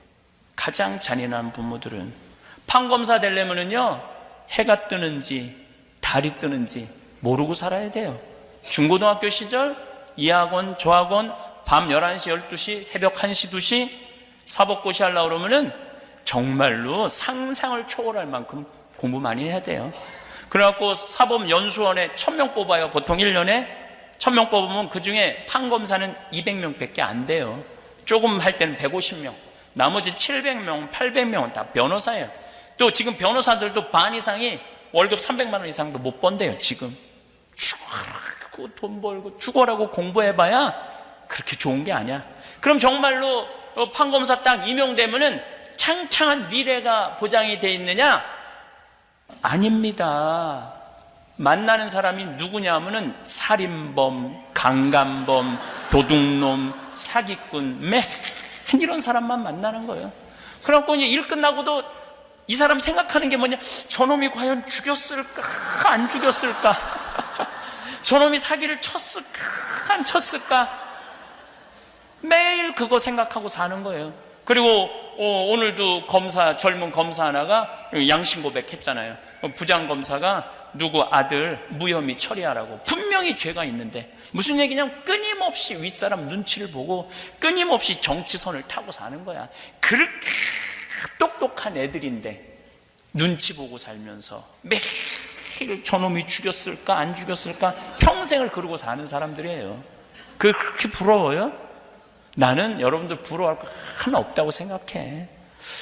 내가 본당 신부 때 전국 학력고사 수석, 서울대 수석, 당일 법대 수석, 그리고 사법고시 수석, 연수원 수석한 아이가 있어요. 근데 얘는 누구나 다 얘는 대법관 후보라고 그랬어요. 근데 얘는 1등으로 사법연수원을 졸업했음에도 불구하고 김앤장 법률회사로, 로펌 회사로 바로 빠졌어요. 온 사람들이 다 놀랐어요. 미친놈이라고. 근데 물어봤어요. 너 왜 출세가 보장돼 있는데 왜 로펌 회사로 빠졌느냐? 얘가 기가 막힌 말을 하더라고요. 신부님, 저는 소신 재판할 자신이 없습니다. 신앙인으로서 분명히 눈치 봐가면서 재판하겠다 이거예요. 그거 싫다는 거예요. 그래서 제가 얼마 전에 무슨 골치 아픈 사람을 도와주려고 전화를 했어요. 너무너무 잘 도와주더라고요. 근데 내가 행복하냐는 거예요. 자기 너무너무 행복하대. 이 눈치 저 눈치 안 보고. 얼마나 행복하냐는 거예요. 출세 꼭 할 필요 없어요. 그냥 즐겁게 살면 돼. 근데 또 우리 생태마을에 직원 아들이 얘 기가 막힌 애가 하나 있어요. 얘는 메리앤 첫 고등학교를 나왔어요. 동부의 코네티컷에 있는 이 학교는 누가 나온 학교냐면 케네디가 나온 학교예요. 케네디가 나온 학교인데 이 학교 학생들은 자가용 타고 학교 안 온대요. 비행기 타고 오지.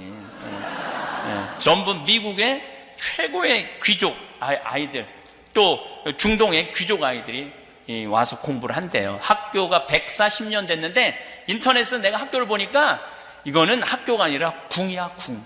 너무 기가 막히게 시설이 좋더라고요. 근데 얘가 동양인 최초로 학생회장을 했어요. 그 학교에. 동양인 최초로. 그리고 얘는 콜롬비아 대학 4년 전에 장학생으로 갔고 콜롬비아 대학을 졸업을 했어. 얘는 이제 월가에 가면은 그 학생회장이니까 얼마나 인기가 좋았으니까 학생회장을 했을 거 아니에요. 걔네들 조금만 은행에 취직을 해갖고 좀 자금 유치하면은 얘는 돈방석에 앉는 애야. 그리고 그 누나가 너는 이제 월가에 가면은 너는 이제 돈방석에 앉는다 그랬는데, 얘가 딱 한국에 와서 우리 평창에 와서 아버지하고 저한테 그러는 거예요. 우리 직원이 그 아버지니까, 아버지, 신부님, 저 연극하고 싶어요. 전혀 준비도 되지 않은 그 분야에서 공부도 하지 않은 애가 저 연극하고 싶다는 거예요. 근데 저는 내 주위에 있는 모든 사람들한테 똑같이 하는 얘기가 있어요. 인생은 별거 없다. 하고 싶은 거 하고 살다가 죽는 게 최고의 인생이다. 남 눈치 봐가면서 이 판사들 눈치 보고 검사들 이 눈치 저 눈치 봐가면서 이 선 탔는데 여기 우병우 라인이 망가지면 다 쫓겨나고 저 라인이 망가지면 다 쫓겨나고 그런 거보다도 내가 하고 싶은 거 하고 사는 게 최고로 행복한 사람이다. 시키자. 아버지도 이제 좀 돈이 필요했음에도 불구하고 좋다고 시키자고. 그래서 했어요. 얘가 NYU 뉴욕 주립대학 대학원을, 연극 대학원을 갔어요. 2년 졸업을 하고 나서 연주회를 하는데 뭐 NYU 대학 졸업 연주회 그 중에 가장 많은 감독들한테 네임카드를 받았대요. 근데 얘는 정말로 뮤지컬 배우로서, 연극 배우로서 치명적인 약점이 있어요. 어떤 약점이 있느냐면 나보다 키가 조금 커요. 치명적이죠. 그럼에도 불구하고 하고 싶으니까. 그런데 얘가 뭐 오디션에 됐느냐 하면은 시카고, 이번에 시카고, 작년 아마 11월 달부터 이번 한 4월 달까지 시카고에서 조지 해밀턴이라는 뮤지컬을 했어요. 여기서 6개월 연속 1800석 전성 매진. 근데 얘는 뭐에 됐느냐 하면 조연의 더블 캐스팅에 됐어요. 조연이 아프면은 대타로 나오는 걸로. 그런데 나는 그거 된 것만 해도 나는 너무너무 기가 막힌 거예요. 졸업하자마자 경험도 없는 애가 거기에 된다라는 게 6개월 하고 이제 지난 5월 언제 끝났어요? 6개월에 얘가 받는 게 10만 달러예요. 10만 달러. 조연의 대타인데도 10만 달러. 아파트 다 구해주고 이사 오면 이사 비용 다 대주고 10만 달러. 근데 지난 5월 달에 이제 끝났으니까 얘 또 새로운 오디션을 봐야 되잖아요. 근데 얘는 어디에 가서 오디션을 받느냐면 브로드웨이에 가갖고 누가 하는 거냐면 줄리 테이머라고 라이언 킹 제작자가 이번에 M 버터플라이라고 브로드웨이에서 공연을 새로 올려요. 거기에 주연으로 뽑혔어요. 주연으로.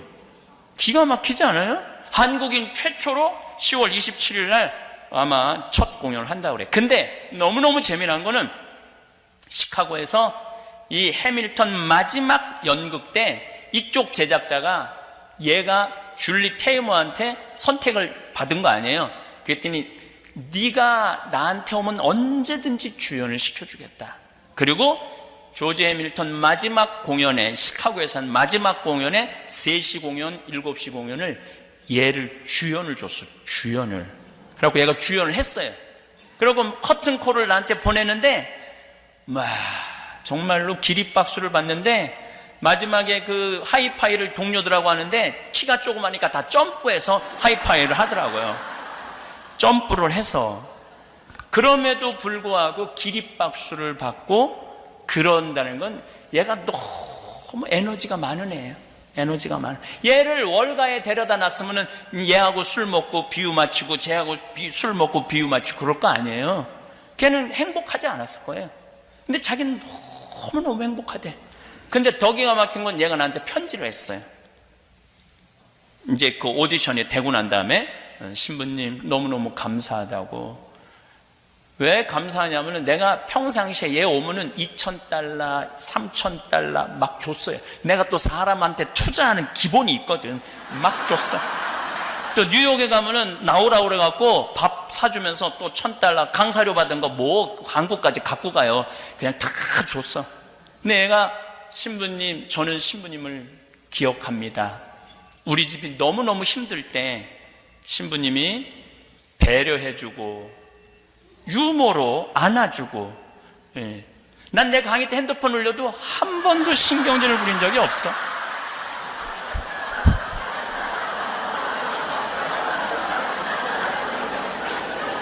보살펴 주셔서 신부님이 우리 집안을 보듬어 안아, 그렇게 표현은 안 했었지만 얘가 미국에서 태어나니까 한국말을 잘 못하죠. 근데 한국말로 썼어요. 그래서 그 말은 썼어요. 만약에 신부님 없었으면 우리 집은 엎어졌을 거라고. 그건 어디서 배웠는지. 엎어졌을 거라고. 너무너무 감사하다고. 자기 미션은 내가 내일 저 휴대폰에 관련된 강의도 할 거예요. 내일 한번 들어보세요. 휴대폰에 관련된 남의 얘기가 아니에요. 그러면서 자기는 엄마 아빠 용돈 주는 미션, 얘는 미국 애인데도 엄마 아빠 용돈 많이 주겠다는 거예요. 그리고 또 하나의 미션은 생태마을에 시부님한테 돈 많이 갖다 주는 게 자기 미션이래. 그건 영어로 썼더라고요. I remember that. 딱 이렇게 써놨더라고요. 영어로. 내 기억하고 있다고. 저는 저한테 돈 안 갖다 줘도 돼요. 그냥 그 아이가 그렇게 행복하게 사는 모습을 보면서 아, 인생은 별게 아니구나. 그냥 자기가 하고 싶은 거 하는 게 인생이구나. 만약에 저는 걔가 성공하지 않았다도 행복하다고 그러면 그럼 그걸로 오케이예요. 굳이 성공까지 갈 필요도 없어요. 그냥 자기가 좋아하는 거 하면서 살면 되니까. 저는 제가 신학교 때 중고등학교 때 어머니 아버지가 성당을 안 다녔어요. 내가 신학교 간다고 그랬을 때 반대를 너무너무 많이 하셨어요. 정말 고등학교 3학년 때 학교 공부 끝나고 너무 배고파갖고 라면을 끓이면은 어머니가 거실에 나와서 라면을 뺏어갖고 변기통에 버리셨어요. 너는 라면 먹을 자격 없다고. 신학교 우리 어머니 뭐 옛날엔 다 그랬죠. 서울대 법대 가라고. 실력도 안 되는데 참 부모들은 참 답답해. 자식이 실력이 뭔지도 모르고 무조건 서울대 법대 가라고. 실력도 안 되는데 먹을 자격 없다고 버리고 그랬어요. 신학교 내내 저를 불만족한 눈으로 바라보셨죠. 근데 요즘은 어머니가 요즘 이제 평화방송 나올 때는 내가 대단한지 몰랐는데 아침마당에 5번을 나오는 걸 보고 아침마당에 5번을 나오는 걸 보고 어머니가 하는 말이 있어요. 내가 저 인생의 앞길을 막았다면 우리 아들 못했을까? 굉장히 불행했을 거예요. 끊임없이 사제에 대한 그리움, 원망 이런 게 있었을 거예요. 내 아들이 저렇게 좋아하고 전 세계를 돌아다니면서 저렇게 하고 싶은 내가 왜 말렸는지 모르겠다고 너무너무 미안하고 후회된다고. 인생은 하고 싶은 걸 하고 살아야 돼요. 그리고 여러분들 자녀들 공부 못해도 공부를 못하는 건 죄가 아니에요. 공부를 못하는 거. 그리고 되게 공부 못하는 애들이 성격이 참 좋아요. 초등학교 때 보면은 공부 못하는 애들 보면 내일 시험인데도 뜨긋해. 근심 걱정이 없어. 얘는 아무 위기도 못 느끼는데 엄마가 느긋한 애를 보고 하는 말이 있어요. 내가 너 같은 걸 낳고 좋다고 미역국 끓여 먹은 내가 미친년이다. 그 초등학교 4학년 5학년 애가 당황스러운 거예요. 내가 뭘 잘못했다고 엄마가 미역국 끓여 먹었다고 미쳤다고 그러나. 그리고 애가 막 밥 맛있게 먹으면은 엄마가 또 한마디 해. 밥이 목구멍으로 넘어가냐. 아니 얘가 무슨 죄를 졌다고 밥 먹는 것까지 목구멍으로 넘어가냐. 점점 삐뚤어지는 거야 얘가. 그래갖고 고등학교 3학년 때 보면 괴물이 되는 거. 괴물. 원래 성격 좋은 애들을 계속 엄마가 넌 나쁜 놈이다, 넌 죽일 놈이다, 너 이번에 대학 떨어지면 너하고 나하고 접시에 코 박고 죽자, 이런 얘기를 하니까 애들이 점점 삐뚤어지는 거예요. 공부를 못하는 건 죄가 아니에요. 우리 조카들을 보면은 정말로 6명이 조카가 있는데 다 돌머리예요 애들이. 우리 조카 6명 중에 내가 그렇게 저지방 대학을 저지하겠다고 저지방 우유를 그렇게 먹였는데도 6명 다 저지방 대학에 나왔어요. 한 명도 빠지지 않고 다 저지방 대학 나왔어요. 서울 안에 들어간 애는 단 한 명도 없어요. 그런데 얘네들이 불행하냐? 너무너무 행복하게 살아요. 돈을 못 버냐? 돈도 너무너무 잘 벌어요. 시집을 못 갔느냐? 시집도 너무너무 잘 가요. 걔네들은 태어나면서부터 계속 초등학교도 행복했어. 왜냐면 엄마 아빠랑 여름에 맨날 놀러 다녔어. 학원이라는 걸 안 다녔어. 계속 행복해. 중고등학교 때도 스트레스 안 받아서 계속 행복해. 대학교 때도 저지방 대학 다녔고 스펙 살 일이 없어서 계속 행복해. 대학 다녔어. 계속 행복하게 살았는데 지금도 행복해. 너무너무 신기한 이론이 하나 있어요. 행복한 애가 행복하게 살아요. 어렸을 때 불행하게 지낸 애들은요 커서도 불행해요. 판검사 잘난 애들 중에 정신 나간 애들 얼마나 많아요. 길거리에서 성행위하고 자기 혼자 자유행위하고 옷 벗고 별 애들이 다 있어요. 누가 판검사 되는 애들이 그런 애들이 많은 거예요. 삐뚤어 자란 애들이죠. 공부는 잘했지만은 행복하지 않은 애들이에요. 공부는 잘했지만. 우리 생태마을에 직원이 40명 있어요. 굉장히 오고 싶어 하죠. 취직하고 싶어요. 그런데 제가 강의 중에 공부하기 싫은 애들 다 나한테 데리고 와라. 다 나한테 데리고 와요. 취직시켜달라고. 근데 그 애들은 어떤 상태 애들이냐면은 컴퓨터, 게임 중독, 우울증, 알코올릭, 약물 중독에 걸린 애들이에요. 그러니까 다 망가진 거지. 누가 망가뜨렸냐? 엄마들이 다 망가뜨려 놓은 거예요, 그렇게. 그래갖고 신부님 다 망가뜨려 놓고 나한테 데리고 와서 얘 좀 어떻게 좀 해봐라. 내가 받아주죠. 근데 한 달 이상을 버티질 못해요. 왜냐하면 계속 걔네들은 불행했기 때문에 이 행복한 사람들 속에 섞일 수가 없는 거예요. 그러니까 어렸을 때 불행하게 자라면 커서도 불행할 수밖에 없어요. 우리 누나 아들이 첫째 조카인데 얘도 저 지방대학 나왔어요. 근데 얘는 결혼도 너무너무 잘했고 애들한테도 너무너무 잘하고, 그리고 놀라운 거는 연봉 1억이 넘어요. 돈을 1억 이상 벌어요. 애가 행복하니까 뭘 해도 잘 돼. 행복한 애들은 뭘 해도 잘 되게 돼 있어요. 근데 우리 큰형 아들이 이번에 대학을 우리 조카들은 특징이 있어요. 단 한 명도 직장 생활하는 애들이 없어요. 왜냐하면 원서를 넣을 수가 없어. 원서를 넣을 수가 없어. 내가 뭐 웃기자고 하는 얘기가 아니에요. 진짜 애들이 머리가 나빠요. 그냥 직장 생활 할 수가 없어. 근데 이번에 다섯째도 대학을 2월 달에 졸업하는데 그 제일 큰 형, 연봉 1억이 넘는 형이, 야, 내가 이 사업을 해보니까 이게 블루오션이다. 너 이거 한번 해봐라. 여기저기 괜히 원서 넣어갖고 100번, 200번 떨어지지 말고. 근데 제가 5년 전에 우리 형제들하고 이런 얘기를 했어요. 우리 애들 머리 나쁘다. 직장 생활 못한다. 할 수 있는 건 가게 사업이다. 그러려면 애들 자본이 필요한데 느닷없이 해달라고 그러면 부모 힘들 거 아니냐. 걔를 모으자. 그래서 우리가 4형제가 한 달에 400만 원씩 모았어요. 1년이면 5천만 원, 5년 모았으니까 2억 5천. 그러니까 애들이 가게 한다 그러면 다 대주는 거야. 니네들 은행 가지 말아라. 우리 사랑의 황씨 통장이, 이름이 사랑의 황씨 통장이야. 그 통장 이름이 거기서 다 대주는 거야. 근데 이번에 다섯째도 다 조사를 해갖고 나한테 딱 리포트를 했더라고요. 보니까 괜찮아. 들어가는 돈이 얼마냐? 7,800이래. 오케이, 대줄게. 돈이 있으니까 딱 대줬어요. 근데 첫 달에 걔가 벌은 돈이 650만 원이래. 근데 내가 7월 달에 나오는데 6월 달에 얼마를 벌었는데 1,250만 원을 벌었대. 1,250만 원. 얘는 어렸을 때부터 계속 놀았어. 걔가 유일하게 부모한테, 할머니한테 맞은 거는 미사 빠진 거. 우리는 미사 빠지면 용서를 안 해요. 할머니가 2단 옆차기를 날려요. 그래서 애들이 우리 할머니 태권도 했어? 막 그래요. 미사 빠진 거. 그거 얘는 공부 못하는 건 절대 뭐라고 안 그래. 얘는 어렸을 때부터 쭉 행복하게 지내고, 중고등학교 때도 공부 스트레스 안 받고 행복하게 지내고, 대학교도 행복하게 지내고, 돈도 행복하게 버는 거야. 그래, 삼촌, 나 이거 너무너무 잘한 것 같아. 왜? 우리 친구들 지금 계속 제대로 그 대학에 나와갖고 뭐 한 명인가 2명 취직했대. 40명이 학과인데. 근데 나는 벌써 사장 아니야. 그리고 얼마나 많이 벌어.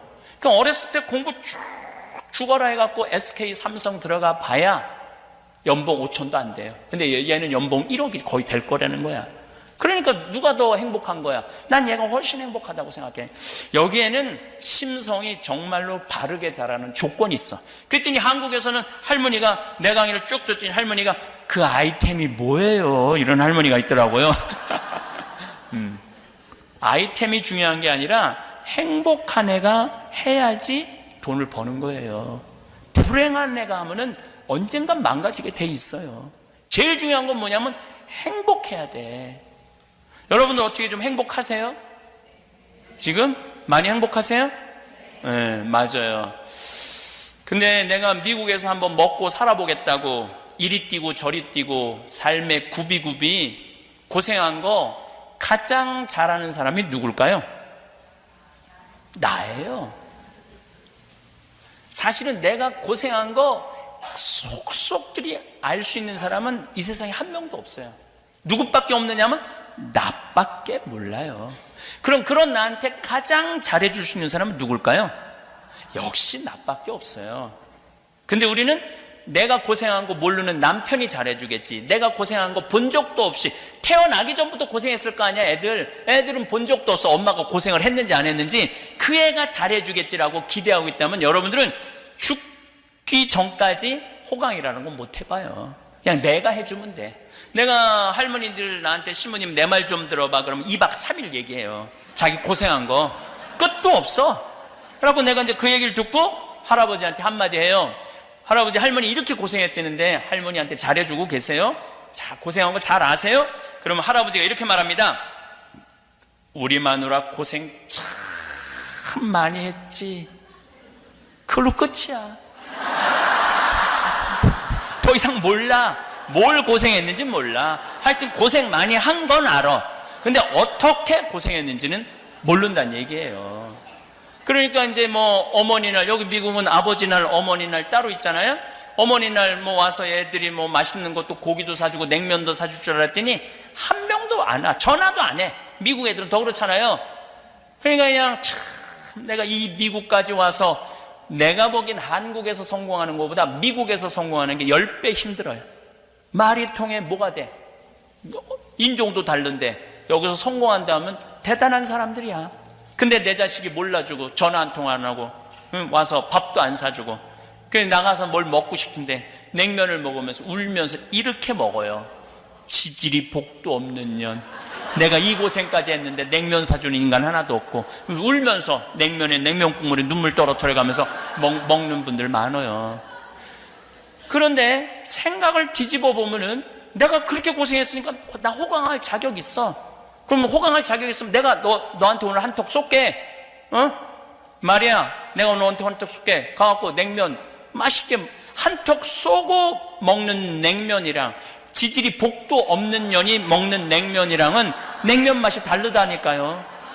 근데 우리는 내가 나한테 한턱 쏘는 법을 배운 적이 없어. 늘 남이 나한테 잘해줘야 돼. 여기서 남이라는 건 남편, 아내, 자식, 손자들이 내가 이렇게 고생해서 키워놨으면 나한테 계속 고맙다고 그래야 돼. 그런 일은 없어요.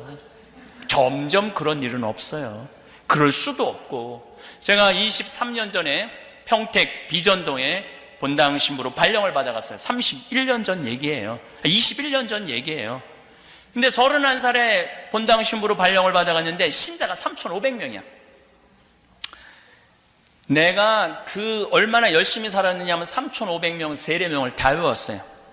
그래갖고 성처형해 줄 때 마리아 그리스도의 몸, 요셉 그리스도의 몸, 데레사 그리스도의 몸 이렇게 세례명을 부르면서 그 모든 사람 성체를 다 영해 줬어요. 그러니까 우리 교우들은 미사를 못 빠졌어. 한 주간 빠지면 다음 주에 데레사 왜 지난주에 성당 안 나왔어? 그냥 직접 데레사 왜 성당 안 나왔어? 다 외우니까 그거를 그렇게 열심히 살았어요. 근데 딱 2년이 지났는데 주교님께서 저한테 진살이라고 신자 200명밖에 안 되는, 벌써 이름도 진살이잖아. 진살이. 네.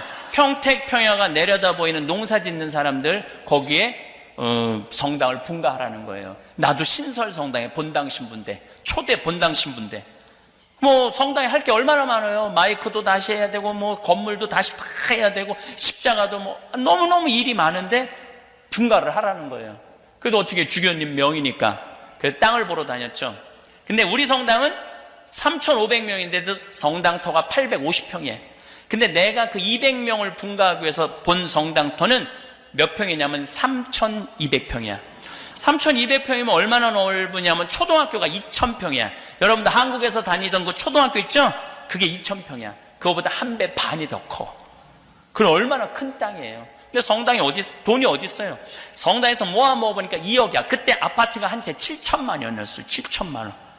그 돈이 없으니까 어떻게 땅은 사야 되겠고. 그래서 첫 본당 신부님한테 전화드렸죠. 신부님, 저 성당 분가해야 되는데 돈이 부족합니다. 저 돈 좀 꿔주세요. 얼마가 필요한데 2억이 아파트 세 채 값이죠. 2억이 부족합니다. 그랬더니 이 신부님께서 1초도 주저하지 않으시고 내일 와, 내가 꿔줄게 딱 그러더라고요. 내가 또 인간관계가 또 참 좋아요. 내가 생각해도 인간관계가 너무 좋아. 그래서 다음날 올라갔더니 1억짜리 수표를 2장을 딱 끊어 놓으셨어요. 집 세 채 값을 안주머니에 넣고 운전하고 1시간 반을 내려오는데 차 안에서도 두리번거렸어요. 이 돈 훔쳐가는 놈 없나. 차 안에서 아마 그런 기분 난 지금 그때 그 가슴 뛰는 게 아직도 기억에 나요. 그렇게 가슴이 설레고 무섭고 내가 막 벌벌벌벌 떨면서 땅 계약을 했어요. 땅 계약을 해놓고 회장님들한테 발표를 했죠. 땅을 샀다. 회장님들이 난리가 난 거야. 200명 분가하는데 우리는 850평밖에 안 되는데 그 큰 땅이 왜 필요하냐. 젊은 신부가 간도 크지. 왜 우리하고 상의도 안 하느냐. 상의 안 한 이유가 있어. 상의하면 땅값 뛸까 봐. 비밀리에 한 거죠. 그리고 거기 성당터 못 짓는다는 거야. 33살에 한참 삼삼한 나이인데 33살에 막 내가 뭐 큰일을 잘못한 것 같고 이거 어떻게 하면 내가 그걸 어떻게 해. 내가 책임지겠다. 몇 개월 잠을 못 자서 정말로 그 성당터에 수백 번도 더 갔다 와봤어요. 가보면은 허허 벌판이니까. 그러니까 여기 허가가 안 나길 수도 있겠다 이런 생각 들고 다시 한번 가보면 또 허가 날 것 같기도 하고. 그리고 이제 후임자 신부가 왔는데 1년 후배 신부가 온 거예요. 200명 갖고 무슨 성당을 줘. 10억이 들어간다는데. 근데 내가 너 7억 해줄게. 네가 3억만 모아. 그 IMF 때 내가 7억을 해줬어요. 그리고 난 떠났죠. 떠났는데 이제 20년의 세월이 흘렀잖아요. 그런데 거기 아파트가 다 들어와갖고 신자가 2,000명이 넘는데. 그리고 주차장이 넓으니까 여기도 뭐 주차장 어마어마하게 넓더라고요. 근데 한국은 여기는 다 한 명이 타고 한국은 4-5명이 타고 오잖아요. 주차장 걱정이 없다는 거야. 그러니까 밭이 넓으니 땅이 넓으니까 뒤에 뭐 배추 심어갖고 김장 해먹고 또 그냥 이제 나무가 우거져갖고 여름에는 바깥에다 커피숍 셔놓고 럭셔리 커피도 먹고 아파트 사람들이 성당 사람이 즐기는 게 아니라 아파트 사람들이 저녁에 애들 유모차 끌고 와서 즐긴다는 거. 그래서 아주 그쪽 교우들의 그 만족도는 아마 여기 정화상 바오로 성당 만족도하고 거의 비슷할 거야. 너무너무 행복한 거야. 그런데 그렇게 내가 마음고생해서 땅 사고 분가한 거 아무도 몰라. 누구만 알아? 나만 알아. 나만 아는 거예요. 여기 계신 여러분들 이민 와갖고 정말 뭐 어떤 분은 막 40달러 갖고 온 분도 있고 100달러 갖고 온 분도 있고 정말로 하루하루 그렇게 한 거 자식들이 알 것 같아요? 몰라요. 몰라.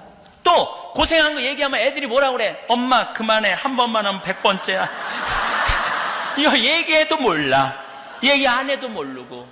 그러니까 고생한 걸 누구만 아느냐면 나만 아는 거야. 나만. 그러면 그런 고생한 거 나만 아는 나한테 가장 잘해줄 수 있는 사람은 누구밖에 없을까요? 나밖에 없어요. 우리는 큰 착각을 하고 사는 거예요. 내 행복은 남편이 책임져 주는 것도 아니고 자식이 책임져 주는 것도 아니에요. 내 행복은 누가 책임져내냐면 내가 책임지는 거. 내가.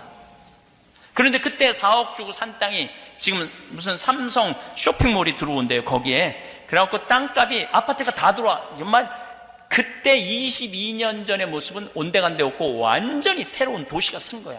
그때 4억 주고 산 땅이 100억 정도 가치가 됐대요. 그런데 내가 그렇게 교회 재산 100억으로 늘려준 거 아무도 몰라. 누구만 알아? 나만 알아. 나만 아는 거야. 그런 나한테 잘해줄 수 있는 사람은 누구밖에 없을까요? 나밖에 없는 거예요. 나밖에. 그래서 저는 저한테 참 잘해줘요. 누가 뭐라 그래도 나는 남한테 원망 거의 안 해요. 뭐 맛있는 거 있으면 나 다 내 돈 가지고 가서 사 먹어요. 내가 항상 그러잖아요. 차연아 갈비 먹고 싶니? 가자. 내가 사줄게. 난 내가 나한테 사줘. 뭐 총회장이 사줄래나 부회장이 사줄래나 성무회장이 사줄래나 기다리다가는 갈비 한번 못 얻어 먹어요. 갈비 한번. 그 다음에 가끔 영덕대게 여기 랍스터 먹고 싶잖아요. 전 그냥 가요. 가서 사 먹어요. 영덕대게는 좀 비싸요. 20만 원, 30만 원. 그래도 내가 100억을 벌려준 사람인데 날 위해서 20-30만 원을 못 써. 먹어요. 그럼 기분이 너무너무 좋아. 행복하고. 남 원망할 거 없어요. 내가 이번에 25주년 행사하는데 그 진살이라는 성당에서 한 명도 안 왔어요. 한 명도. 왜냐하면 올 수가 없어. 왜냐하면은 그 2,000명 중에 내가 떠나고 난 다음에 세례받은 사람들도 많아요. 그렇지 않겠어요? 그리고 후임자 신부가 5대째라는데 내가 쭉 얘기를 들어보니까 내가 신부 떠나고 난 다음에 신학교 들어온 애들이 많아. 내가 신부 된 지 이렇게 젊어 보여도 25년이나 됐는데 25년이면 세 텀이 돌아가는 거예요. 신학교 7년, 21년. 그럼 그 밑은 모르는 거예요. 근데 원망스럽다고 섭섭하다고 인간한테 잘해줘봐야 다 소용없다고 머리 검은 짐승한테는 잘해주는 게 아니라고 이게 다 자기를 사랑할 줄 모르는 사람들이 하는 얘기예요. 그냥 자기가 해먹으면 되지. 자기한테. 작년 12월 6일 날 저는 이선희 콘서트를 갔어요. 너무너무 바쁜 와중에 전 이선희 노래를 너무너무 좋아해요. 모든 곡들이 다 좋아. 근데 요즘 나온 곡에 인연이라는 노래가 있어요. 이거 들어보면 가슴이 찢어져요. 무슨 내용이냐면 이 생에는 안 되니까 다음 생에라도 우리 사랑하자는 얘기야. 이거 우리 신부들을 위한 노래야. 오늘 집에 가서 들어보세요. 내가 얼마나 구구절절히 이 얘기를 어떨 때는 그 강의 끝나고 들어올 때 2시간 내내 그것만 반복해서 들을 때도 있어요. 어쩜 이렇게 노래를 기가 막히게 하느냐. 근데 공연을 가고 싶은 거, 공연을. 근데 뭐 이 12월 6일 이제 하루 딱 비길래 주일날 서울 공연 벌써 끝났더라고. 대전 투어가 있더라고요. 대전 공연 강당인데 큰 체육관인데 좀 늦게 예약을 했어. 그래도 VIP 자리를 예약하는데 15만 6천 원이에요. 15만 6천 원. 15만 6천 원인데 누구 돈으로 끊었느냐 하면 내 돈으로 끊었어요. 왜? 누가 보고 싶어? 내가 보고 싶으니까. 내가 보고 싶으니까 내 돈으로 끊었어. 그런데 그게 달라요. 내가 좋아서 내 돈으로 끊고 내가 가서 듣는데 첫 곡이 인연인 거야. 그 얼마나 기분이 이게 설레고 흥분되는지 막 기가 막히더라고요. 여러분들도 조용필 씨 혹시 여기 오면은 꼭 공연 가세요. 네? 공연을 왜 가야 되느냐면은 이제 조용필도 노래 부를 날이 얼마 남지 않았어. 여러분들의 문제가 아니라. 그러니까 그 기가 막힌 공연 가보면은 막 흥분되고 너무너무 좋다는 거예요. 그래서 하고 싶은 거 하세요.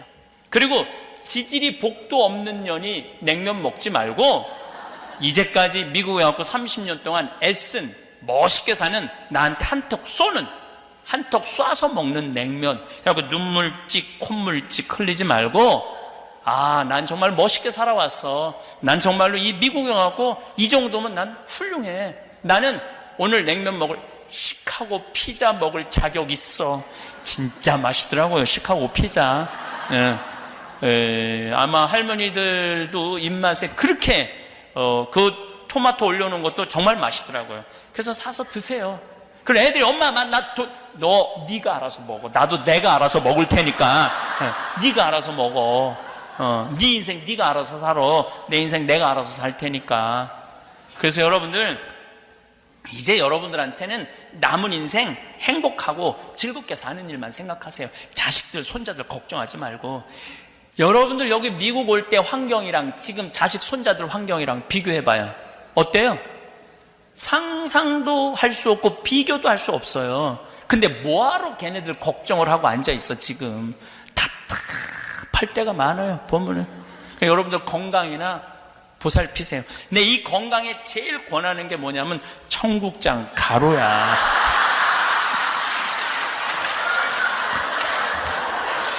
내가 그 청국장 이 가루를 10년 전부터 만들어 팔기 시작했는데 첫 해 500만 원, 둘째 5천만 원, 올해는 30억, 300만 달러, 3밀리언을 판매를 해요.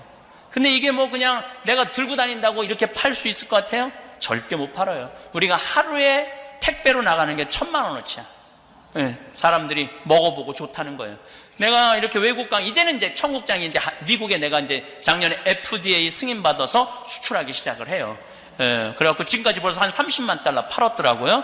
근데 앞으로도 굉장히 많이 팔릴 거라고 생각을 해. 내가 이 남미 강에 가고 아사돈지 뭔지 하여튼 고기를 엄청 먹이더라고. 이 나라 저 나라 다 가면 속이 진짜 안 좋았어요. 한국에 가고 너무 안 좋았는데 청국장 가루 밥숟갈 2숟갈, 밥숟갈 2숟갈 크게 뜨셔야 돼요. 조그맣게 뜨면 안 돼. 티스푼으로 뜨면 안 돼요, 여러분들. 밥숟갈 그래봐야 그 한 봉지 한 달 먹을 수 있어요. 밥숟갈 크게 떠갖고 여기 물에 타서 내가 먹고 다음날 화장실에 갔는데 똥이 60cm가 나오더라고. 굵은 똥이 60cm가 나오더라고. 진짜 좋은 것 같아. 예. 미국 LA에 확 붐이 일어나는 건 어떤 분이 당이 있는데 당이 잡혔대. 그래갖고 뭐 이분 저분 다 사준대. 고혈압도 마찬가지지만. 내가 이렇게 전화를 받아보면은요, 가끔 직원들이 너무 바쁘면 나도 전화를 받거든요. 생태마을에서. 한 분이야. 3-4명을 꼭 물어봐요. 저 천주교 신자 아닙니다. 천주교 신자 아닌데 어떻게 주문했냐 그러니까 너무 또 마침 수원에 우리 정작 꽃매라고 우리 집 동네야. 제가 너무너무 아파갖고 이제 쓰레기를 버리러 나가는데 쓰레기 버리러 온 자매한테 나는 너무너무 아프다고 그랬더니 그 자매가 그러더라고. 청국장 가루 먹으라고. 생태마을에서 만드는. 그래서 이끈저끈 잡아본다고 그 청국장 가루를 사다 먹기 시작했대요. 온 집안에 약을 다 갖다 버렸대. 신부님 너무너무 감사하다고. 참, 난 우리 교우들은 복음을 전하라고 그랬더니 청국장 가루를 전하고 있어. 전하려면 복음을 전해야지. 제가 성서 강의하는데 그 학생 중에 한 명이 우리나라 고려대학교 대학병원 약학장이야. 교수죠. 당연히 약사고. 근데 나한테 하루는 찾아와서 신부님 저는 신장의 하나를 기능을 못합니다.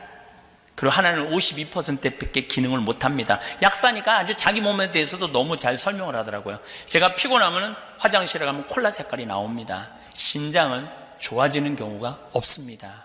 점점 5한 5살 6살쯤 되는데 점점 안 좋아지다가 마지막엔 투석을 하게 되는 경우입니다. 근데 약으로는 안 되니까 건강식품을 찾아봤대요. 근데 우리 생태마을에 청국장이 K2라는 성분이 있대. 그게 신장에 좋대요. 그래갖고 본인이 FDA 승인받은 거 보내라고. 그거 완전히 영어로 된 건데 딱 받아보더니 단백질 변형도 너무 잘 돼 있고 철분 함량이 너무너무 많다는 거예요. 이 철분이 이 50대 60대 된 주부한테 최고 필요한 게 철분이라고 그러더라고요. 철분 함량이 너무 많아갖고 자기가 먹기 시작을 했는데 3달을 먹었는데 52% 기능밖에 못하던 게 64%로 올라갔다는 거예요. 신부님 제가 이 리포트 드릴 테니까 온 세상 사람들한테 얘기하세요. 제가 그래도 전문가입니다. 정말로 좋은 청국장 이렇게 만들어서 판매해 주셔서 너무너무 감사하다고. 내가 그 청국장 갖고 왔어요. 바깥에 나가셔서 사시면 돼요. 그런데 이 때가 기회라고 지금 500개를 보냈는데 다 팔렸대 벌써. 사고 싶어도 못 산대. 그래서 아까 시모님이 그러시더라고요. 주문하면은 여기는 어차피 뭐 여러 가지 방법이 있어요. 비행기로 오는 방법이 있고 배로 왔다가 기차로 오는 방법이 있고 아마 여기 스태프들이 잘 알아서 할 거라고 생각을 합니다. 그리고 여러분들 자녀들 중에 성당 안 다니는 자녀들이 있을 거예요. 그런데 여러분들 앞으로 제발 이 말만은 하지 마세요. 애들이 성당 안 나오는 건 지겨운 거야. 성당 나가는 게 재미도 없고. 근데 안 그래도 나가기 싫은데 늙은 엄마가 머리 하얗고 이마 쭈글쭈글한 할머니, 웃어도 괜찮은 엄마가 성당 나가라 할 때 어떻게 하면서 성당 나가라고 그러는지 알아요? 성당 좀 나가. 안 그래도 나가기 싫은데 늙은 엄마가 인상 쓰면서 성당 좀 나가 그러면 더 나가기 싫어요. 그러니까 오늘 이후부터 그건 선교가 아니야. 더 성당에서 밀어내는 거야. 사실은 정말 여러분들 자식들한테 선교하고 싶다면 애들이 오잖아요. 이렇게 말해야 돼요. 나는 하느님을 믿어서 너무 행복하다. 그리고 나는 오늘 이후부터 지질이 복도 없는 년이 냉면 먹지 않고 이 미국에 와서 훌륭하게 산 나한테 내가 쏠 거다. 난 너무너무 감사하다. 난 너무너무 사는 게 즐겁다. 난 대통령, 니네들 대통령 안 되는 거 안 만드는 거 난 너무 훌륭하게 생각한다. 만들면 너희도 총 맞아 죽거나 뛰어 죽거나 감옥에 가거나 할 텐데 내가 너희들 얼마나 훌륭하게 키웠냐. 난 엄마는 너무너무 행복하다. 하느님 믿어서. 그리고 여러분들이 죽잖아요. 그럼 애들이 살다가 지칠 때 아, 엄마가 하느님 믿어서 늘 행복하다고 그랬지. 엄마 항상 충만하게 살다가 세상을 떠났지. 나도 신앙을 가져야 되겠다. 그리고 성당 나가는 거예요. 근데 그냥 밑도 끝도 없이 성당 좀 나가. 그럼 안 나가요. 예.